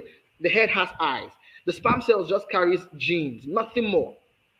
Question: how does the sperm cell develop into a full human with eyes, with nose, with teeth, with bones, with liver and kidney? When you look at the sperm cell, you don't see liver. When you look at the sperm cell, you don't see kidney. When you look at the sperm cell, you don't see teeth. You don't see skeletal system. You don't see blood. You don't see those things. You don't see veins. You don't see eyes. You don't see tongue. You don't see mouth. When you look at the sperm cell, you don't see those things. But the sperm cell formed what you have currently become. When you look at me, you're looking at a fully formed sperm cell. But I don't look like the sperm cell. I don't look like what I started as. But look at me now. So in the sperm cell, Stanley David existed. The sperm cell had to meet with the egg and grow to become Stanley David. That's the second example. You may not look like your future, but you have your future on the inside of you. This is very, very important. Do not let anybody, do not let circumstances, do not let what you've grown, do not let the people that you've seen around you to make you feel like you're nothing. You are something, you are somebody, but that person is inside, is not visible. The person is not clear, it's inside of you. Your job is to bring that person out, and that's what I'm about to teach you today.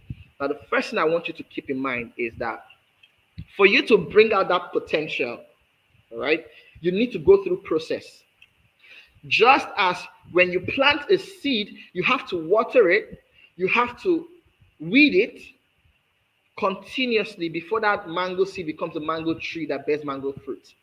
Just like when a man meets a woman, she has to carry the baby for 9 months. She has to eat good food. She has to go for antenatal. There are things she needs to do to make sure that the baby becomes healthy. And after 9 months, the baby is born and the baby grows. The same way, there's something you need to do to ensure that that person on the inside of you, existing as potential, becomes reality. And it is self-confidence that is going to help you get to that point. Does this make sense? Good. Let's move on. Oh my God, there's so much I want to teach, and I hope I teach it. We're still just at the beginning. This is just introduction. I'm going to try to keep this within 40 minutes. Now, let's go talk about desire.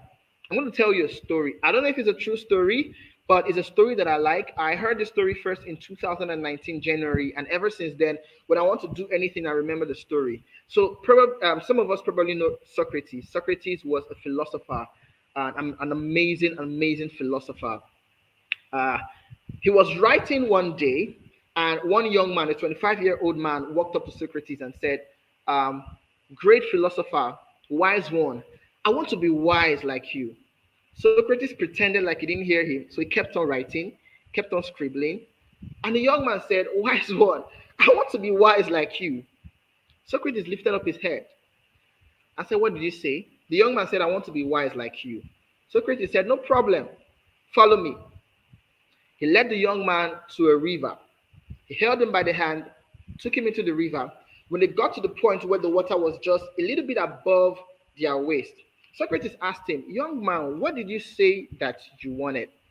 The young man looked at him and said, sir, I've seen you. You're wise. You're smart. In fact, when you talk, people listen. When you write, there's wisdom in it. I want to have that kind of wisdom. And Socrates said, you know what? I'm going to show you something. I'm going to teach you a lesson. He held the young man by the hand, placed his hand on the young man's head, and then dipped the young man's head into the water. Held him there for 10 seconds, brought him out and asked him, young man, what did you say you want? And the young man said, sir, I want to be wise like you. Okay. Socrates held him a second time, dipped his head in the water, this time held him there for 30 seconds, brought him out and asked the young man, what do you want? What did you say you really want? And the man said, sir, I don't understand. I want to be wise like you. Like, I want to really be wise like you. Socrates said, okay. He held him this last time, dipped his head into the water, and held him there 10 seconds, 20 seconds, 30 seconds, 1 minute, a minute and 30 seconds. At this time, the young man began to struggle. He began to struggle. He was almost drowning. He was beating and struggling and fighting to come out. Socrates held him down there strong, held him firmly inside the water. The young man kept on struggling. When he saw that the young man was about to drown, he pulled him out. And then he asked him, what do you say you want? And the young man, in the midst of gasping for air, in the midst of trying to get himself, said, oxygen, air, I need air. Socrates said to him, if you can desire wisdom the same way you have desired air, you will be unstoppable. Nothing on earth is going to stop you from getting it. And the wise man walked away. What is the lesson in what I've just said to you? You see, there's a difference between wishful thinking and desire. If you're somebody who desires something, I will know. If you're a man of desire, everybody around you will know. Anytime people begin to say things like, now, wow, the only thing where you know self now, mindset. The only thing you know is, I want to be a great man. Crypto. The only thing you know is wealth. The only thing you know is business. The only thing you know is changing the world. That is when you're obsessed. That is when you have desires. That is when you know you're going somewhere. A man who has desires is obsessed.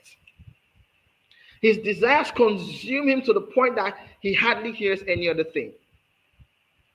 All right? Your self-confidence basically comes to carry you through, but you must start with an obsession. So the question I want to ask you is, are you really obsessed? Are you obsessed about that thing that you want? Like, do you sleep at night and then in the middle of the night you just wake up, boom, and you're thinking about that thing? A man of desire is obsessed. How do you know a man of desire? He's always talking about that thing. I want to do this. I want to achieve this. I want to make this happen. In fact, he does not condone people who say things that try to distract him from his desire. So the first question I want to ask you is, do you really have desire? Are you obsessed? Are you just interested in your desires, in your dreams, or are you really, really committed and obsessed? Listen, if there's anything you should do in 2022, is build an intense obsession. People like Elon Musk are obsessed with changing the world, with going to the moon. It's obsession that makes people try to go to the moon. The question I want to ask you tonight is, are you obsessed? If that thing is not in your heart like fire, if it's not in your heart burning, like the Bible will say, like it is like fire shut up in my bones. It is like when Jesus Christ's mother, now this is not religious class, I'm just giving an example. When like Jesus Christ's mother will come to him and say, my son, come. He said, no, I have to go to do my father's will. It is like when he will send people to go and call Jesus. Jesus, your mother is calling you. And he's like, who is my mom? My mom are these people here. My father, my mom, my brothers and sisters are these people. He was obsessed. Are you obsessed? Or are you interested? You need to build an intense obsession. One that when people come to you, they'll be like, leave that person. No, the only thing is I've been talking crypto or public speaking or writing or mindset or event. You need to build an intense obsession. Woo! This is getting interesting. That's it. Now, what is self-confidence? I said it is belief, trust in yourself, like you believe in yourself. Jesus Christ will say, verily, verily, I say unto you, that is self-confidence. That your background, oh God of mercy. Write this down. Write this down. Nobody is born with self-confidence. Write it down. Nobody is born with confidence. Confidence is a conditioning. So if you are currently here and you don't have confidence in something, you don't have confidence, I want you not to feel bad. You were not born with confidence. I wasn't born with confidence. Oh my God. If you've always felt bad about yourself because you see others doing something and you can't do it, and you feel bad, oh my God, why can't I do this? Why am I a loser? Why haven't I started this business? Don't kill yourself. Nobody was born with confidence. You've had the mindset that you don't have confidence because you're a loser. No, you're not a loser. Nobody was born with confidence. There's nothing like a naturally born confident person. No. Confidence is a conditioning. Let me give you an example.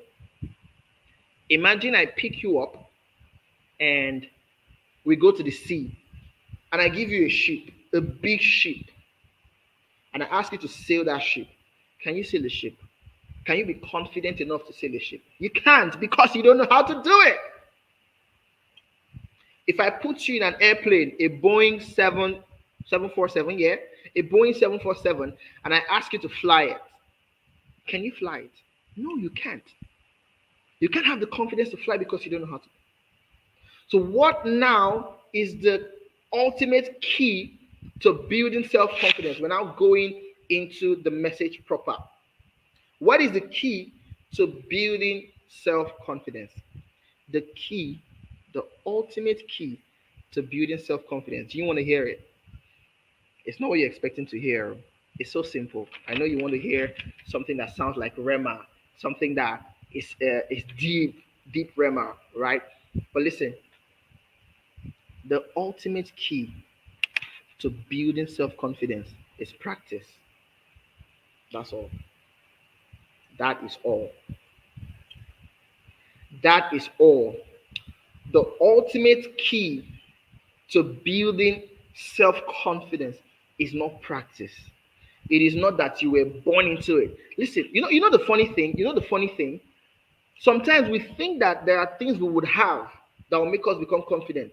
There are people who go to do surgery, right? Maybe facial surgery, plastic surgery, and they think after doing the plastic surgery it's going to give them confidence. I was reading a book by a plastic surgeon, and he said many of his clients after doing the surgery still don't have confidence because confidence is not a conditioning. Some of us feel that, oh, if I can be like this, I'll be more confident. There are people who are handsome, they're not confident. Let me even tell you this. I grew up thinking I was ugly.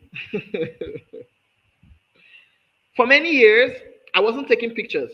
If I had to shock you, I don't have a picture of myself in secondary school. I don't have a picture of myself in the university. I think I lost every picture. I wasn't taking pictures.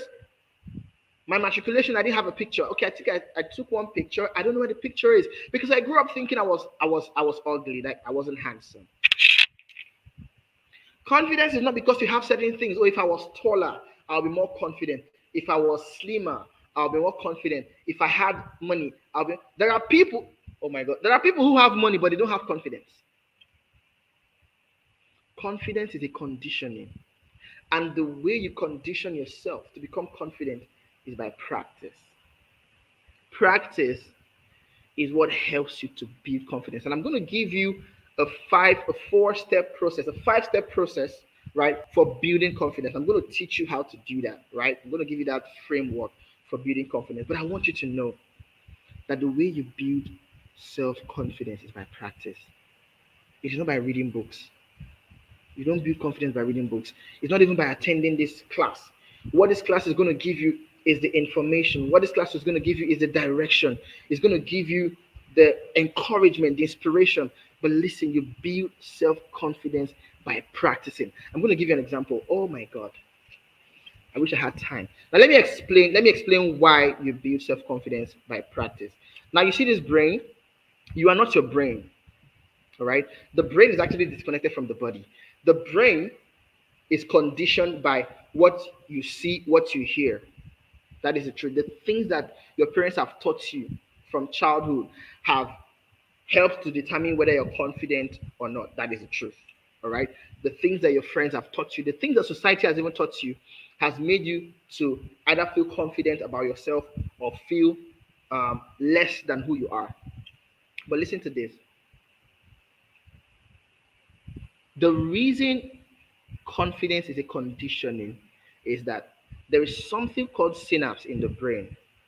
There's something called neural connection. All right. Listen to this.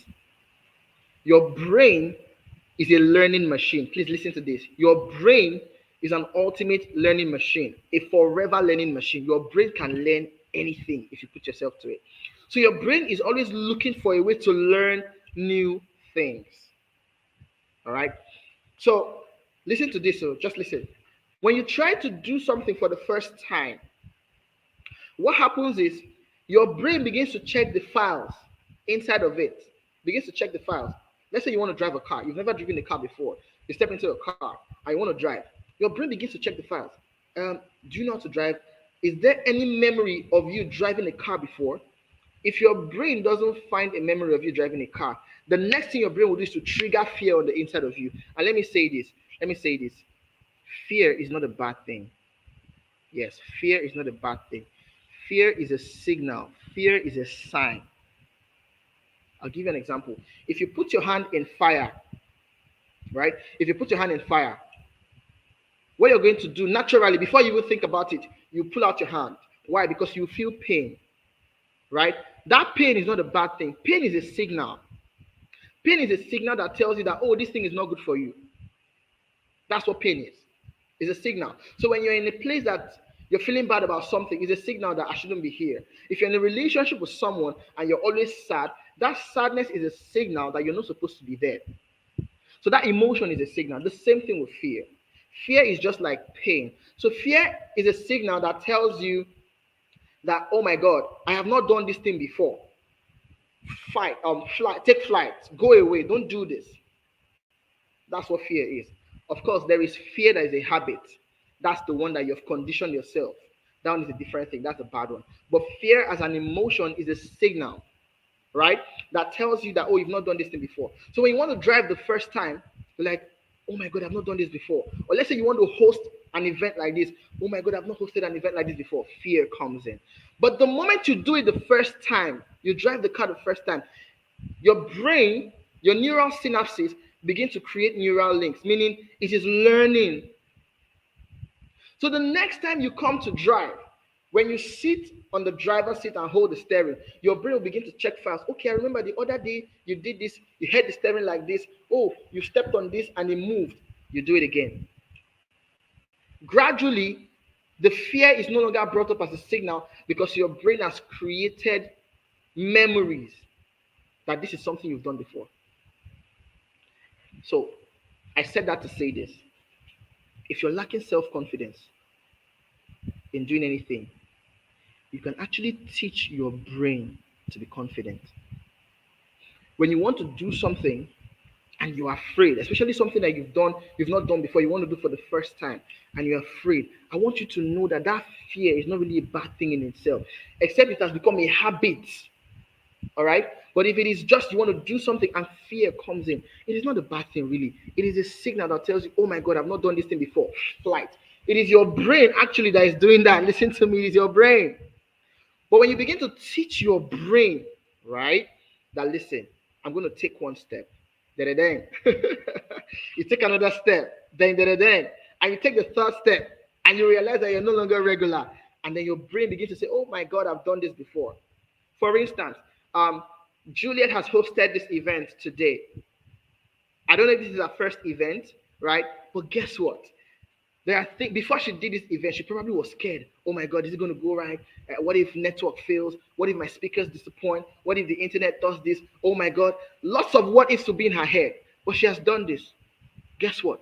Her confidence, right? Self-confidence has gone up a level. She has taught her brain something. Guess what? I'm not giving her ideas, but you'll see very soon Juliet will want to do this again. If she doesn't do it soon, maybe in time she'll make this a yearly thing because she's done it the first time and she has taught her brain, oh my God, I can actually do this. So if you're afraid when you're trying to do something, it's because you've not taught your brain. So listen, self-confidence is something you can teach your brain. Now let's go. Okay, before I show you the 5-step process for building your self-confidence to attract your desires, I want to say something. Do you know why people never attract their desires? It is because of their habits. All right. So someone wants to achieve this, all right, but their habits take them towards the direction. When you practice, when you practice, all right, and become good at something, listen to me, your confidence grows. The more you practice, you're building a habit. Oh my God. Guys, let's think about this. Think about this. Have you noticed that you spend more time in practice than you do in performance? Juliet, please, when it's time, when my time is almost up, please let me know so I don't go too far. Right? You spend more time in practice than performance. I'll give you an example. Choir. If you're in a choir, let's say you want to sing a song, you want to present a song. That song may be a 5-minute song, but you could spend weeks practicing a song you're going to perform for 5 minutes. You want to play a match, a football match of 90 minutes, but you spend weeks training and practicing for a 90 minutes match. Olympics. Olympics may be a 30-day event, but you spend an entire 4 years, not even an entire year, 4 years or even 2 years training yourself, training your body, your mind for an event of 30 days.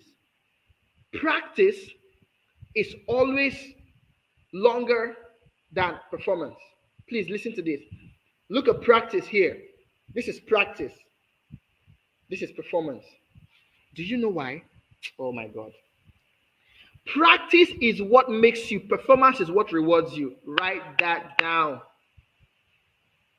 Practice is what makes you, performance is what rewards you. So what happens when you perform is you're just rewarded for who you've become in the place of practice. So it is important that you take practice more important than performance. Oh my God. Practice is what you should take more important than performance, because it is practice that makes you, performance rewards you.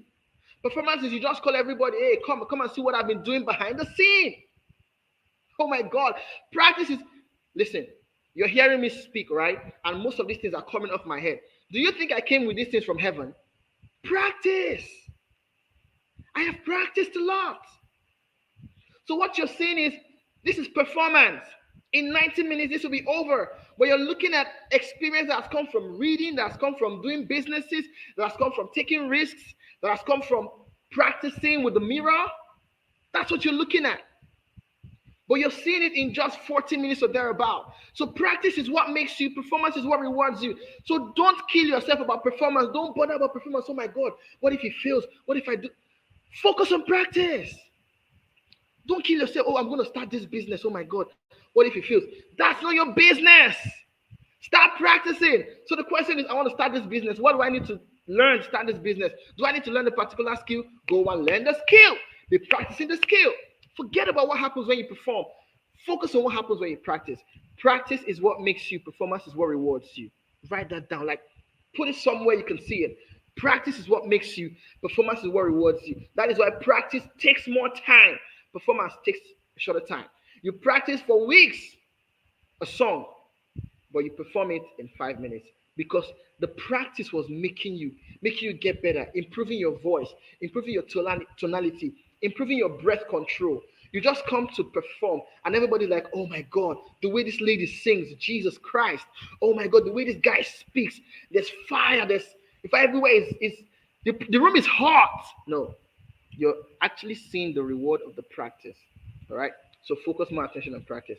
Without wasting time, let's go over to the 5-step framework for, my God, for building your self-confidence to attract what you want. All right, now the first thing, write this down. 5-step framework. we've already established that practice is the ultimate. If you want to build self confidence, get good at something. You can wake me up in the middle of the night to talk about mindset, to talk about the mind. I'll like just wake me up and say, Stanley, come and talk about this. I'll talk about it without even hesitating because practice has made me. Is making me. I'm not even there yet, right? Practice is making me. I'm putting in more effort every day, right? So we've established that practice is what makes you self-confident because the moment you become good at something, you'll be the one to tell people, listen, forget it.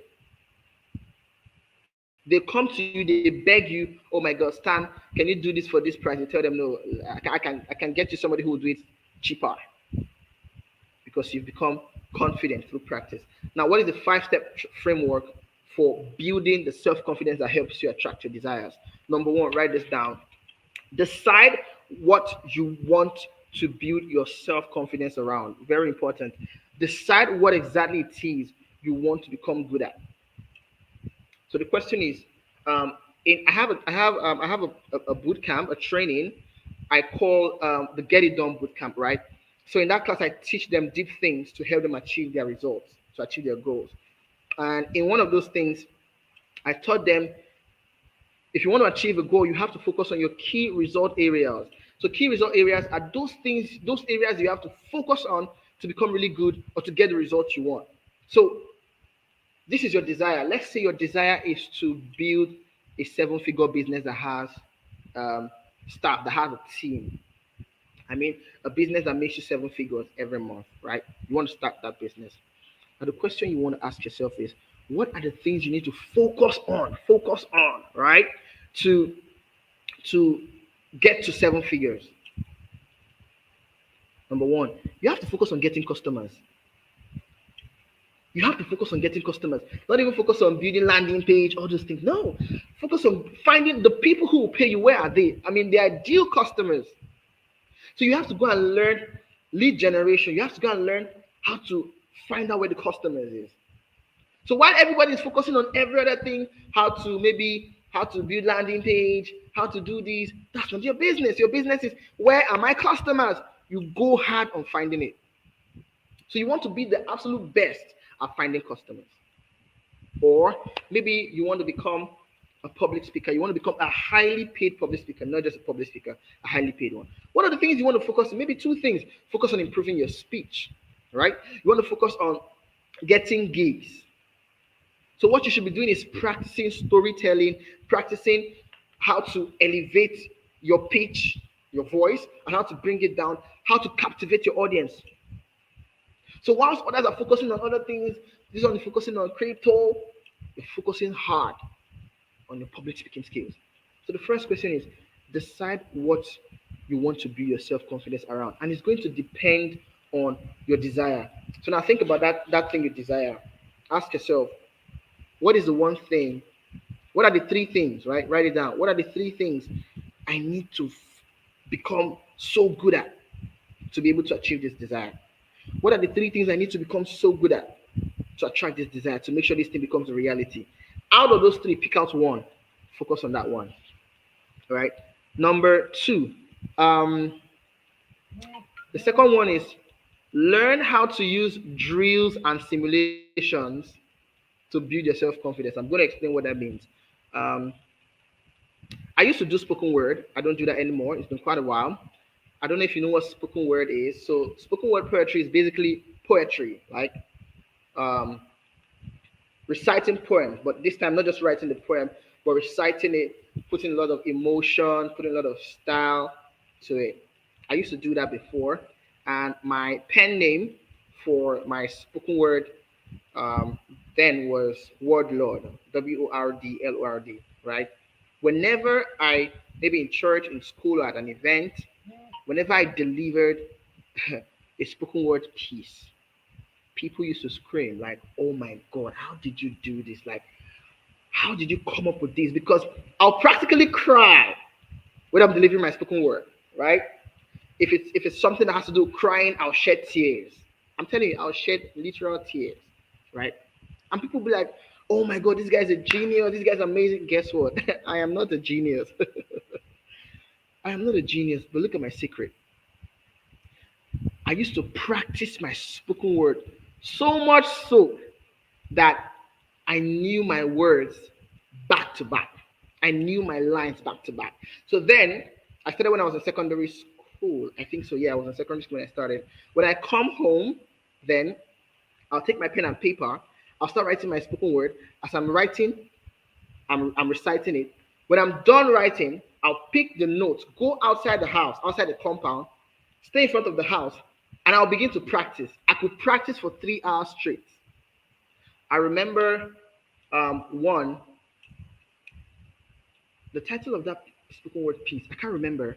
I think it's something like, I can't remember, but the beginning of the spoken word piece goes something like, sometimes God does not make sense, or something like that. All right. I know that you're blah blah blah blah blah, but I want you to lend me your ears or something like that, and I'll prove to you that God does not make sense or something like that. I've forgotten all the lines, right? Now, when I'm saying all of those things, I'm practicing outside. My neighbors from the next compound will be hearing me. They'll think like, "Is this guy okay? Has he gone nuts?" Right? But I'm practicing. What am I doing there? I'm using drills and simulation. So what that means is you're trying to get good at something. You want to become perfect at something. You want to build your self-confidence around something. And sometimes you know that you cannot practice because if you practice, if you cannot perform, because if you perform, you make mistakes. Find a system that can help you practice. I'll give you an example. Let's say you want to learn sales, you want to learn how to sell, you want to learn how to close.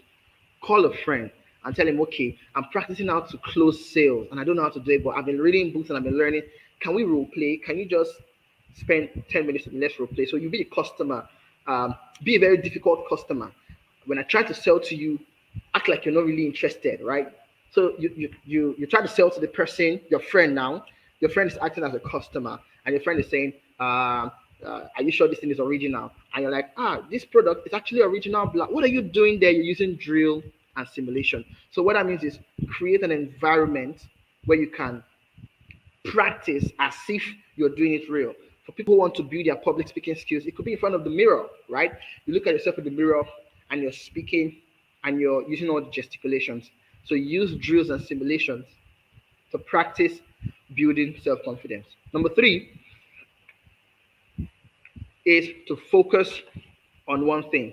Um, we live in a world where distraction is plenty. You go online and you make up your mind and say, I want to be a mindset coach. I want to be a content creator. I want to be a this. But the moment you come online, everybody's talking about this other thing. Everybody's talking about this marketing. Everybody's talking about copywriting. Everybody's talking about affiliate marketing. Everybody's talking about crypto. So you've started your journey to becoming a mindset coach. But everybody's talking about affiliate marketing. You abandon your journey as a mindset coach and you've gone into affiliate marketing. And before you know it, oh my God, it's not working for me. You've left it. You've jumped into crypto. And after some time, oh Jesus, this thing is not working. You've come back or you've come back to public speaking. Listen, it's possible for you to do all of those things, right? You could be a mindset coach and still be an affiliate marketer. Don't get it wrong. Don't get it twisted. But if you want to build your self-confidence around something, it's important that you focus on one thing. And the strategy I learned from somebody I follow a lot, Sam Ovens, is he said he uses a gun to the head approach, right? What that means is gun to the head. Like if someone puts a gun to your head and tells you to focus on one thing that is going to help you change your life and attract your desires, or they'll kill you. What would that thing be? It may be a difficult something, but this is one thing that if I focus on this thing for the next 6 months, oh my God, my life is going to change. That is one thing to focus on. So identify the one thing and focus hard on it. 6 months of focusing on one thing can change your life for real. I'm telling you, I've seen it happen a lot for me. I've seen it happen a lot for my students, right? I've seen it happen a lot for many of them. I'm going to give you an example of one of my students.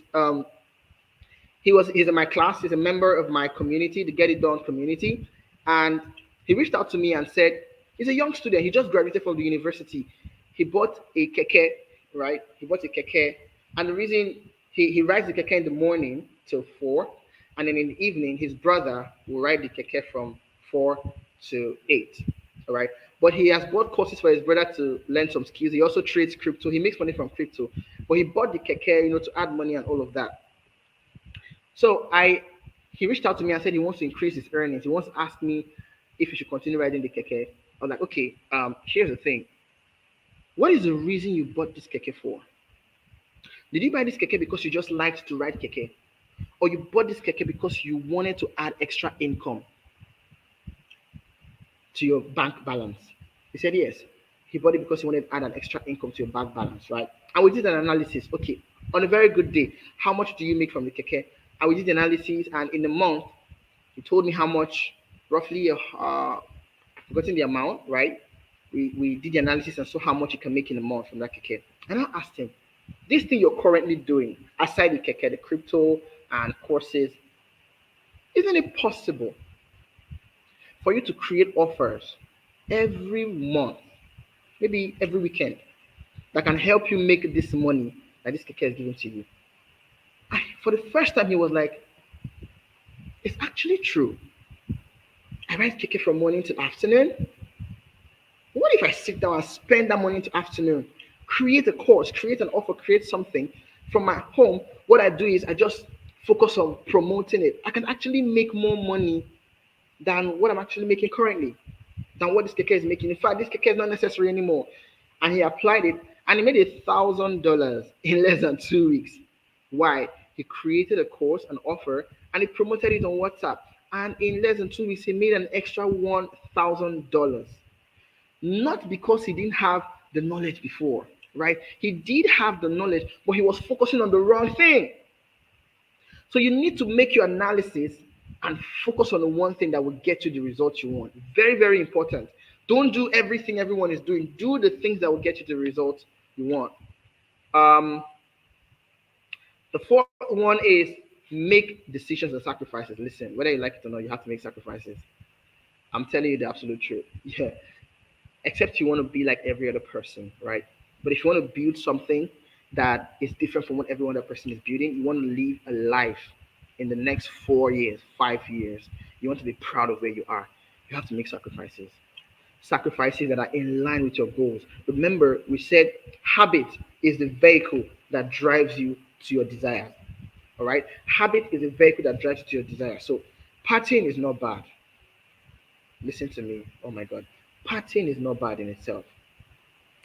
Interacting with people, going out for drinks, those things are not bad. But if they are going to distract you from getting to where you want to go to, you have to stop them.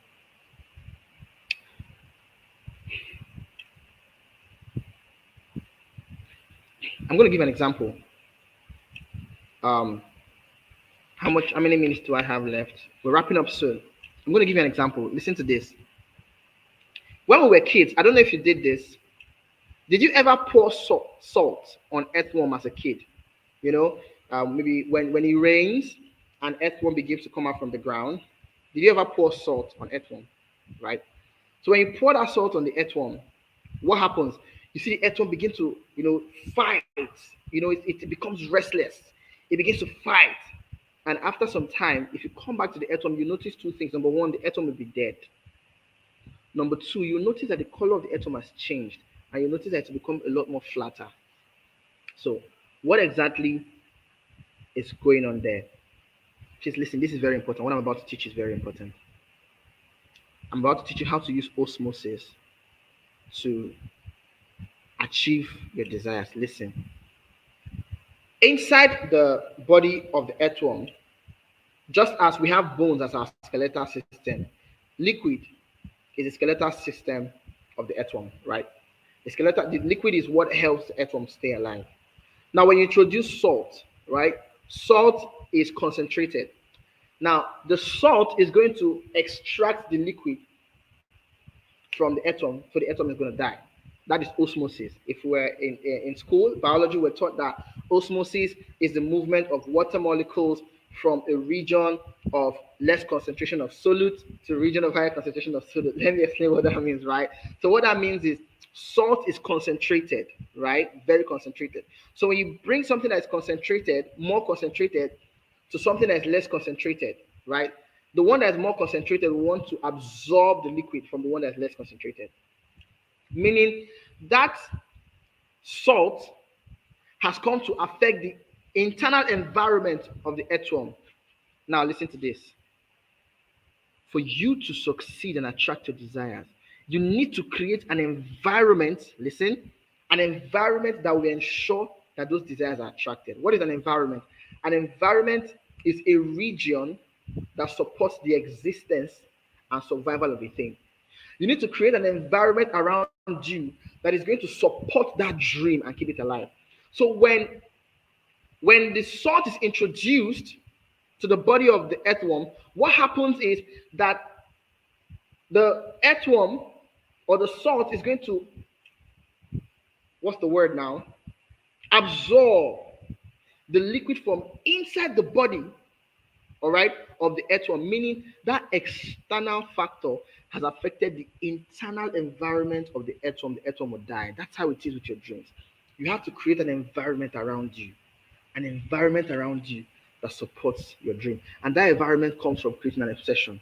Meaning, don't focus on trying to stop drinking. It doesn't work. I teach them. This is what I taught them. What I'm sharing with you is what I taught them in January last month in the community. I told them, don't focus on bad habits I should stop. I should stop drinking. I should stop chasing women. I should stop chasing men. No, don't focus on that.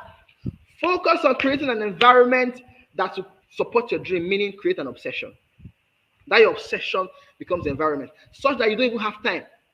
All right, I'm a Manchester United fan. I love football. But because of the things I do, like today, I had this event, I didn't even have time to watch the match. Right? I've not been following it because I have a lot of things that I'm obsessed about. That is it. When you find an obsession, that obsession itself will take hold of you. All right? Distraction is not necessarily a bad thing. Distraction is something that takes your face away from what you should focus on. That's what distraction is. That's what distraction, by definition, it is anything that draws your attention away from something. Your friend can be a distraction. Your friend is not a bad person. Your family can be a distraction. Your family is not a bad person. Will you kill your parents? Food is not a distraction. It can be a distraction, but food is not a bad thing. For instance, imagine that I leave this event to go and eat. We should start by 9, but by 9 o'clock, I'm like, oh my God, I'm hungry. I go to eat.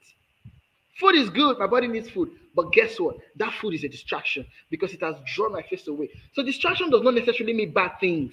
Good things in your life can be distraction. So don't focus on trying to fight what you call distraction. Focus on trying to get an obsession. Your obsession itself is going to be a distraction to your distraction. So you do that. You create an environment around yourself with sacrifices. Finally,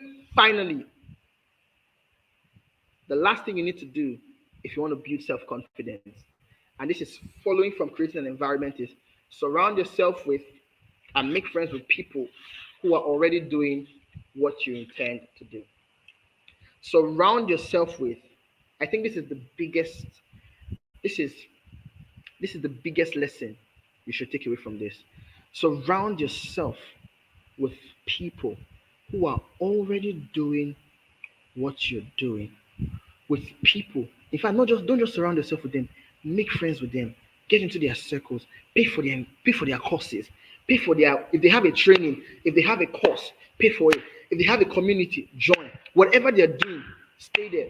By the time you're there and you see other people telling you, oh my God, I did this. I held my first webinar today. I was scared, but I held my first webinar today. Oh, I've been afraid of going live, but I went live today. Oh my God, I had fun. I enjoyed myself.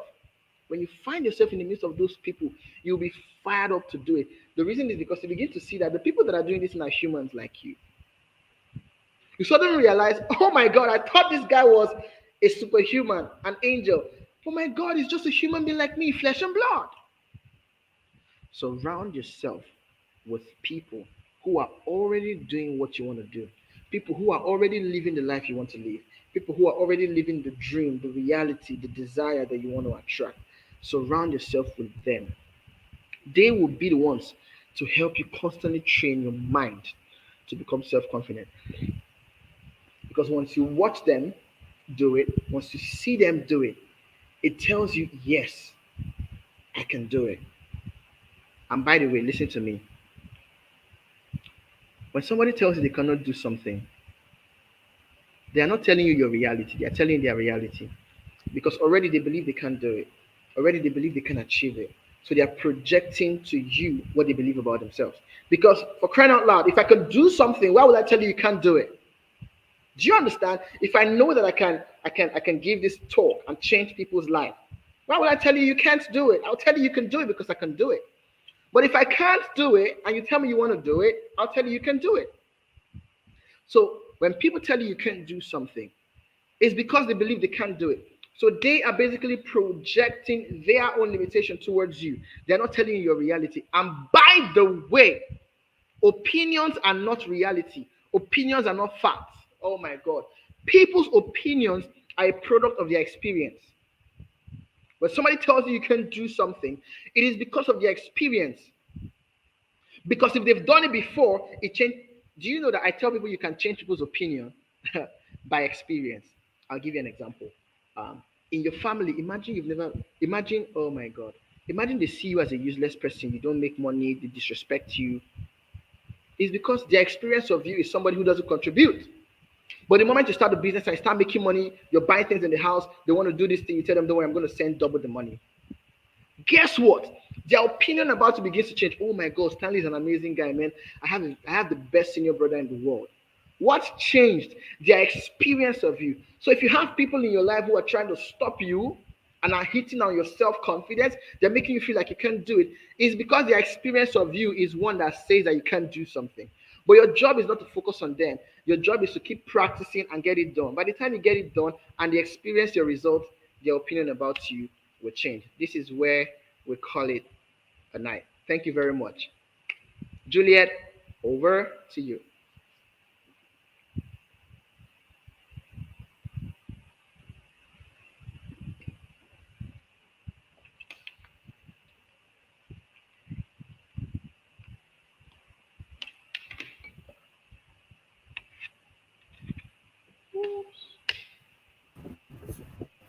Can you hear me? Can you see me?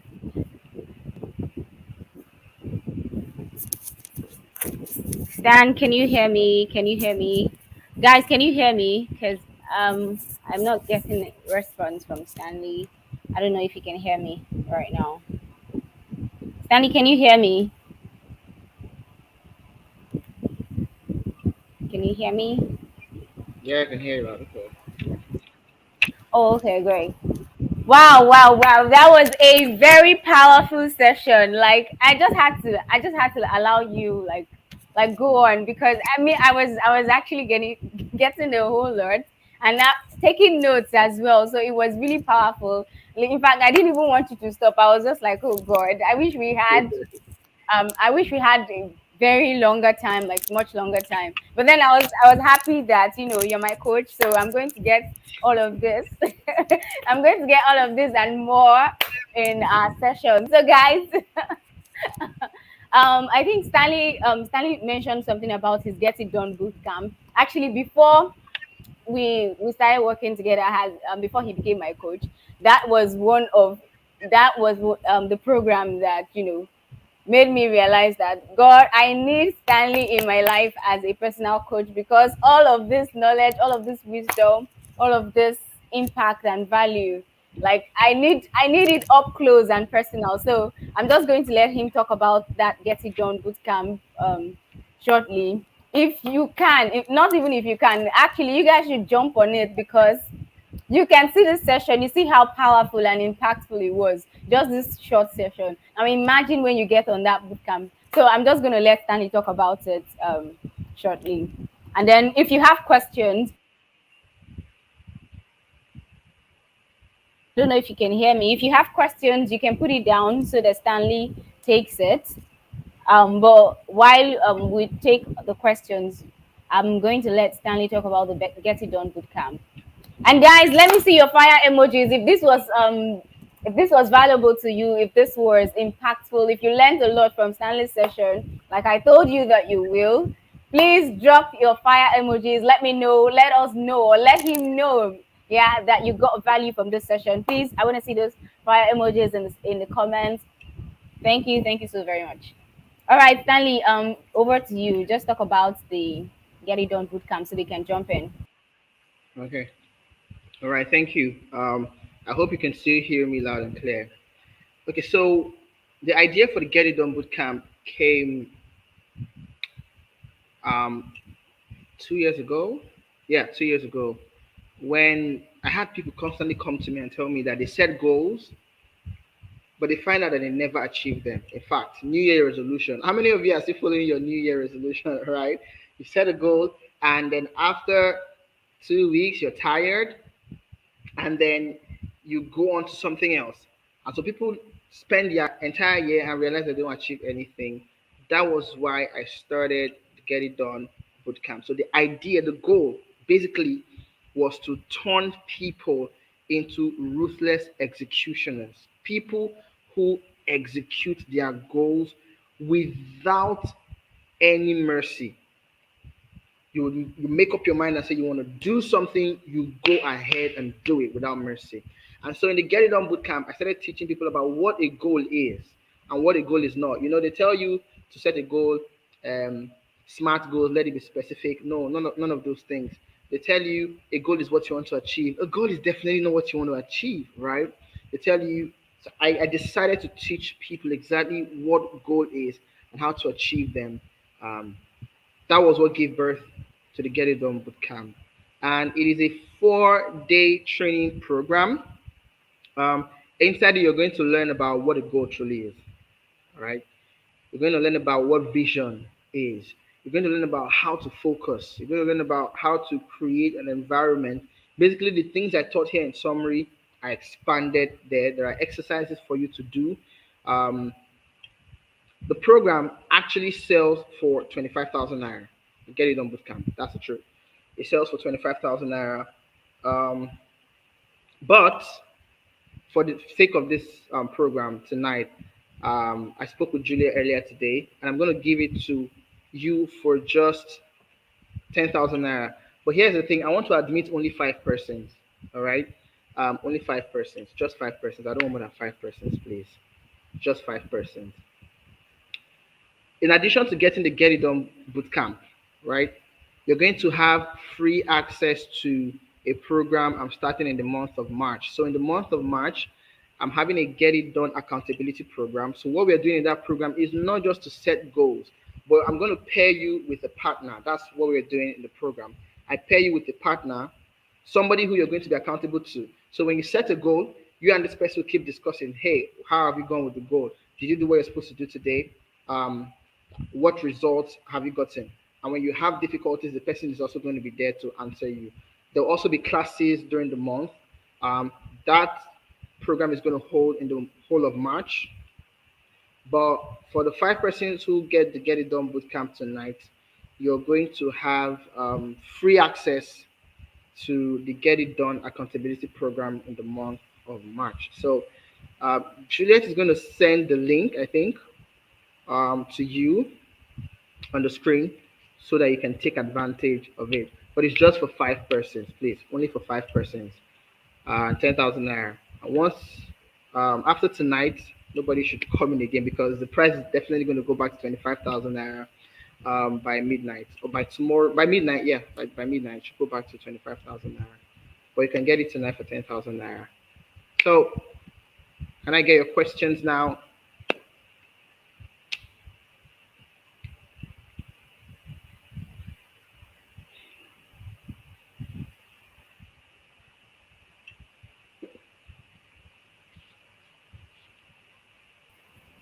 Can you hear me?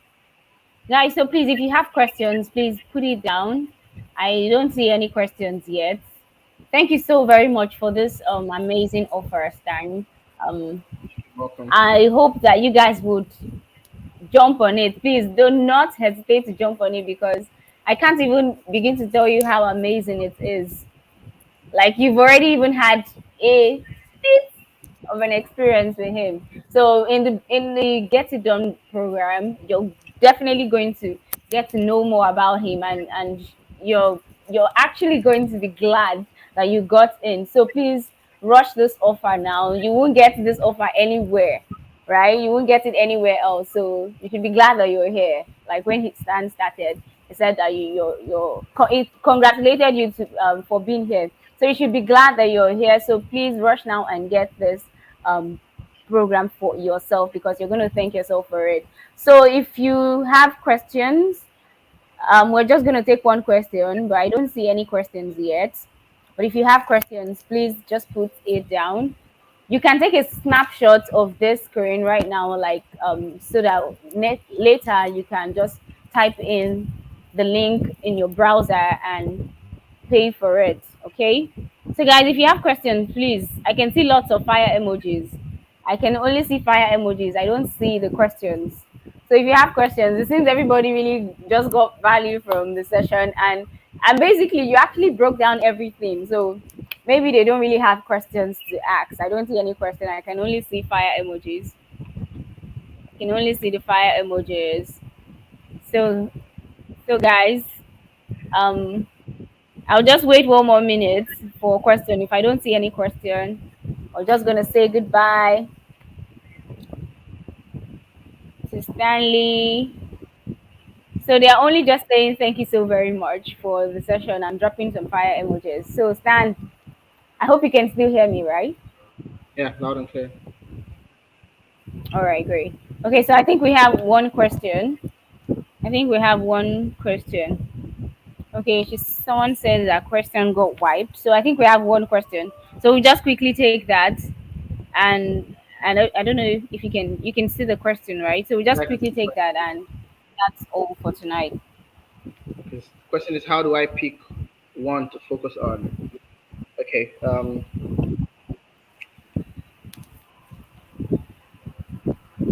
gonna answer your question.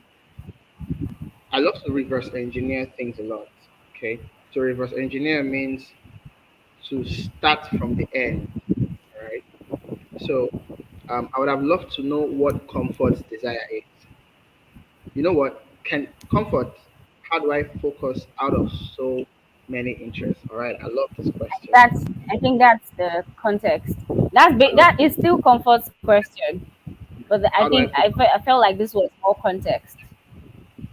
Okay. A couple of days ago, I answered a question like this on Twitter. And when you are someone who is multi-talented, it can be a problem because you find that you're good at very many different things. But let's go back to the gun to the head strategy that I taught you before. Comfort, I'm going to ask you a question. Imagine I put a gun to your head, all right? Look at this right now. There are many things you're interested in, right? I put a gun to your head right now and tell you to focus on one thing or you die. You focus on one thing or I shoot. Let me use that word. Focus on one thing or I shoot. Which one are you going to focus on? And I'm telling you, I'm giving you only 1 minute to make a decision. Just 1 minute. Right now. If you have a pen and paper, do that. A gun to your head, focus on one thing or I shoot you. What is the one thing you're going to write down right now? That's one way to find out what you're going to focus on. Put it one side. The second way to do it is this. I need you to understand this, that being multi-talented is not a curse. All right, being multi-talented is a good thing, but you need to know that as a human being, you're growing. What is the one thing you're doing currently now? What is the one thing you're doing currently now? Focus on that one and be good at it. Let me give you an example.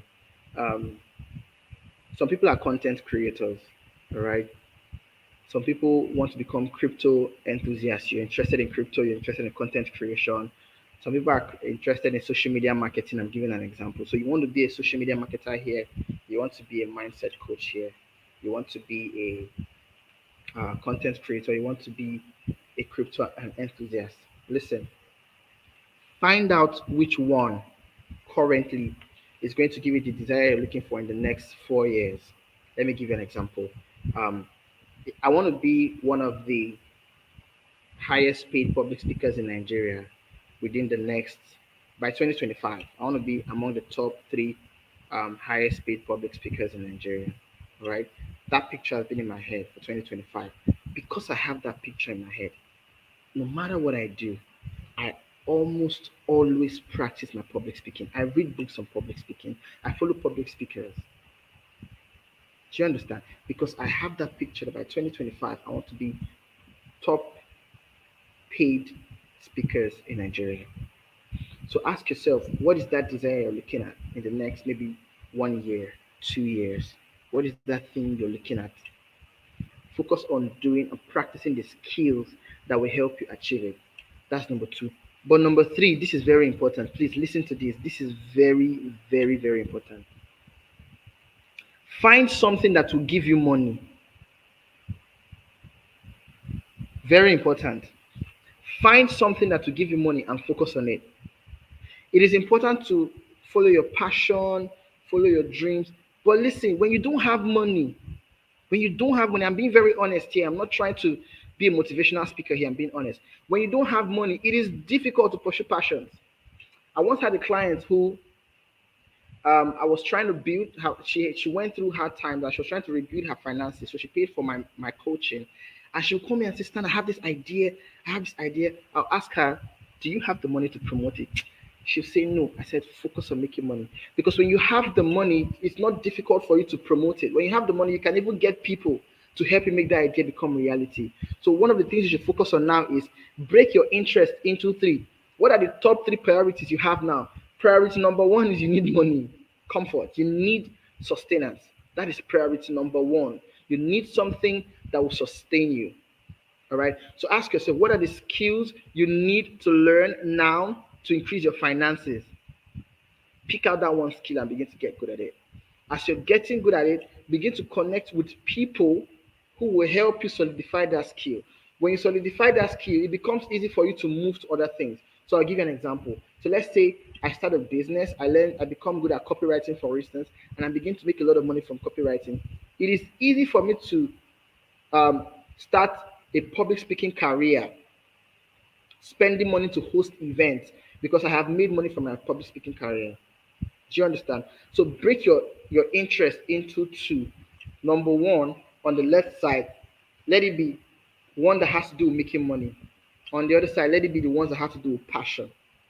On the one that has to do with making money, write down the things you're interested in, right? Write them down. Out of the things you've written down, identify the one that will give you the best result. For instance, if it is copywriting, you're passionate about copywriting, go all in and master copywriting. Pour your life into copywriting. If it is content creation, go all into content creation. Pour your life into getting clients and gigs for it, right? As you're making money, if your passion is to start an NGO, use the money you're making from this to promote this. All right. So break it down into two: interest that has to do with making money, interest that has to do with passion. Write down the skills you need to learn to make money, the ones that you're interested in. Find out the one that will give you the most money. Let me even tell you this. Let me tell you this. You're not always going to be passionate about the ones that will give you money. That's the truth. You think it's easy to sit down and learn copywriting? It's not easy. Or to sit down and learn, content creation. Those things are not easy. But you need to do those things that will help you make money, so that you can use once you're financially stable, it's easy for you to now build whatever you want to build with your passion and interest. I don't know if I made sense to you, Comfort. Let me know if I made sense to you.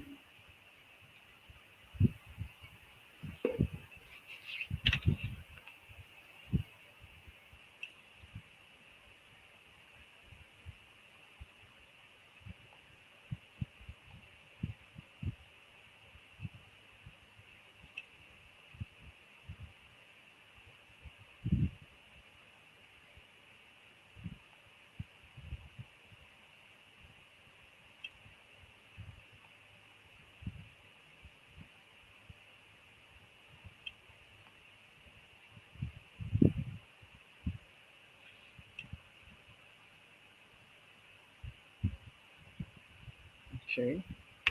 Saving lives, though I've been exposed to different ways.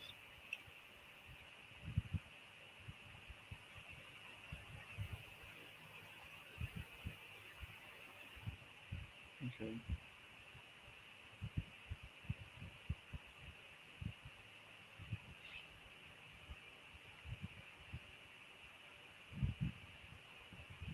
Yeah.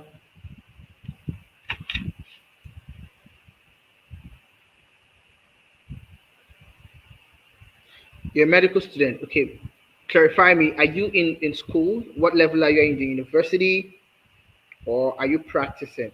Now, if you're a medical student, of course, your passion is to save lives. That means you have to study hard, right? To understand how to take care of people, how to save lives, to be the best medical student you can be. But at the same time, you need to understand that whilst you're doing that, you need to learn skills that will help you stand out as a medical student so that you're not just like every other medical student. If there are extra courses you need to take to deepen your knowledge, you need to take those courses.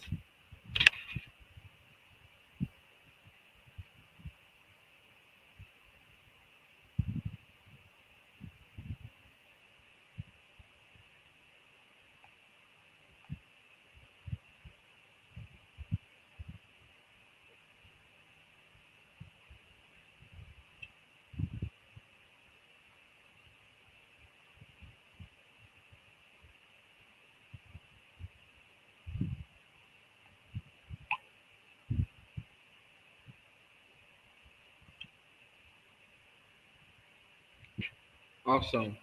Awesome. Awesome. Awesome.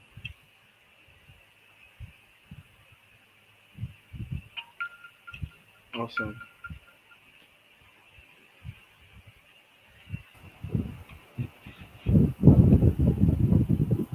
All right, all right.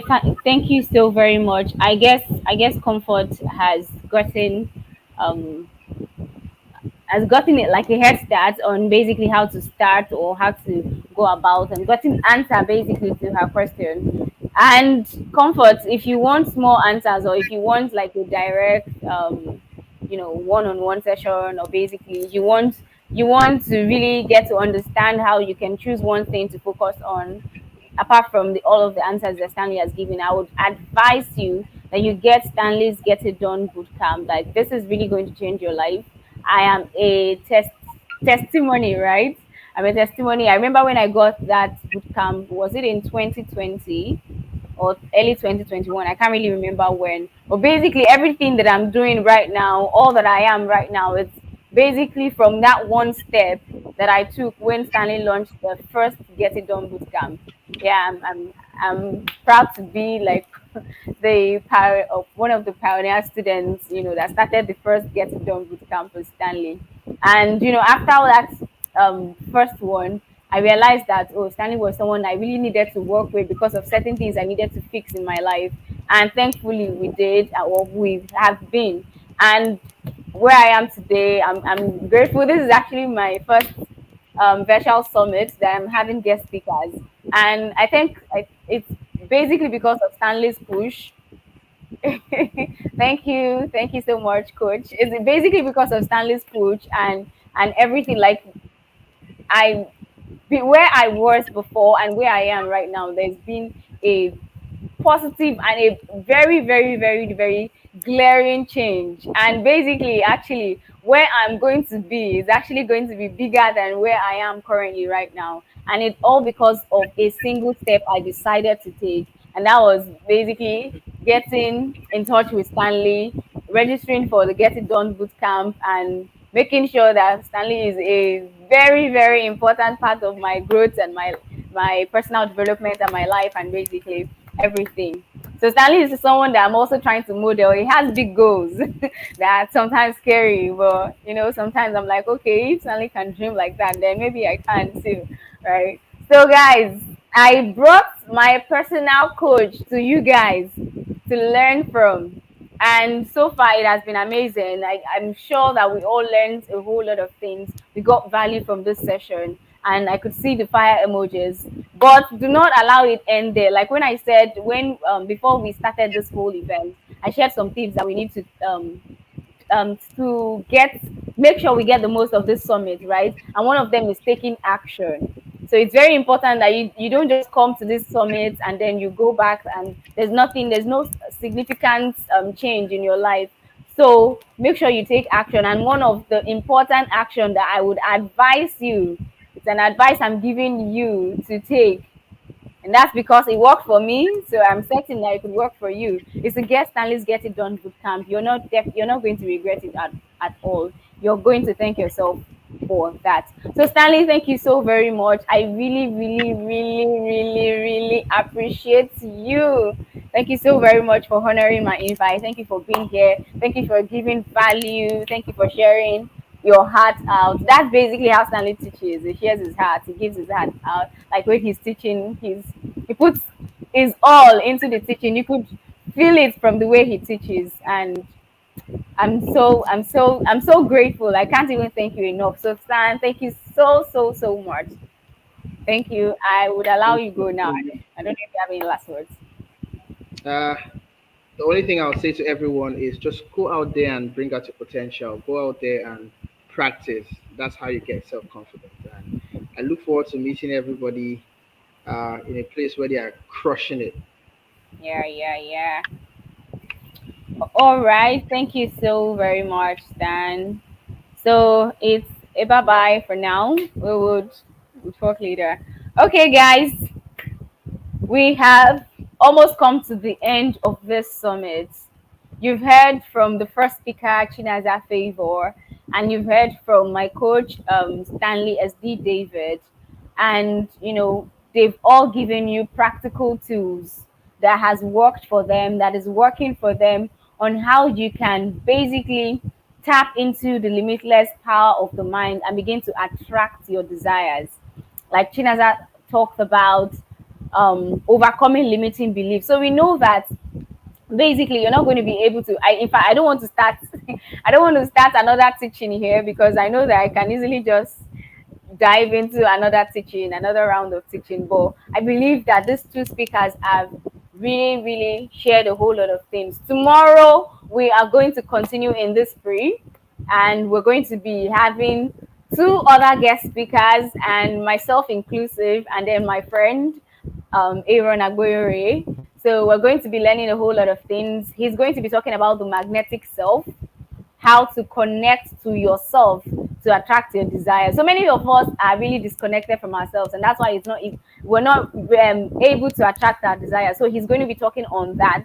It's someone I don't want to give so much details now. I'm going to talk about more of that later tomorrow, and then I'm also going to be sharing about overcoming the fear of success. Right? I'll give more details as well tomorrow, and also in the group. Thank you guys so very much for being here. Thank you for the comments. Comfort, you have been amazing. Like your comments have been consistent, and you have been amazing. Philip, Aaron, you guys have been amazing. Kayode, Hanifat, you guys have all been amazing. Uzodima, I appreciate your comments, and I cannot wait to see you guys tomorrow again. Ajarat, um yeah, basically I can see lots of comfort comments. Thank you so much, Comfort. You're our star of the day, or you're our commenter of the day here on the broadcast today. So guys, thank you so much. If I do not mention your name, please forgive me. I cannot start scrolling back to see all of the comments. I'm sorry, but I appreciate you for being here. And I'm going to share more details about the reason behind this summit tomorrow. So tomorrow we may start a bit earlier, and we hope that we would get to wrap things up earlier as well tomorrow. I'm so sorry for taking so much of your time up until now. So for now, it's a bye bye. Or before we say our final goodbye, I would like to share with you guys. Give me a second. Give me a second, please.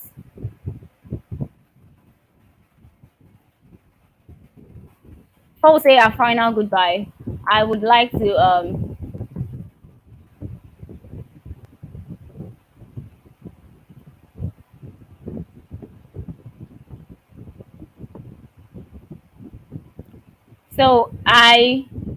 the reason I decided to hold this summit was because of the book I wrote, and it's titled The Magnetic Mind.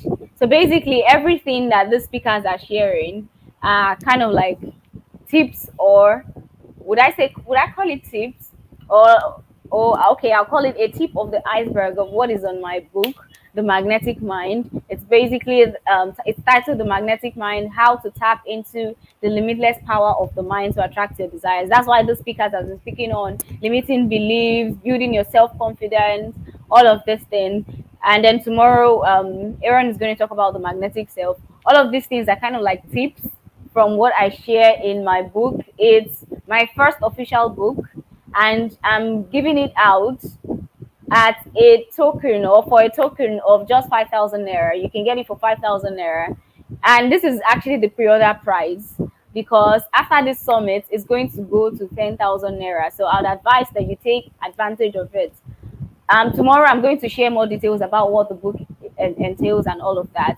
But for 5,000 naira, you get access to, number one, a workbook, right? So I love practicals. I'm someone who basically likes to put to practice everything that I learn.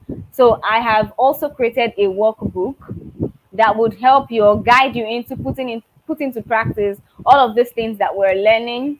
So it's like, you know how a workbook is, that, oh, write out these things. Basically, it's a practical step-by-step approach to making sure that you get the most out of the book.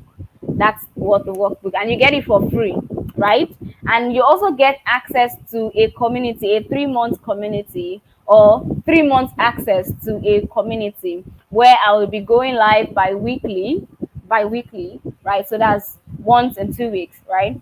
To basically break down what is in the book and share even more tips, some of the things that I probably could not have shared in the book. I'm going to be sharing all of that with you as well.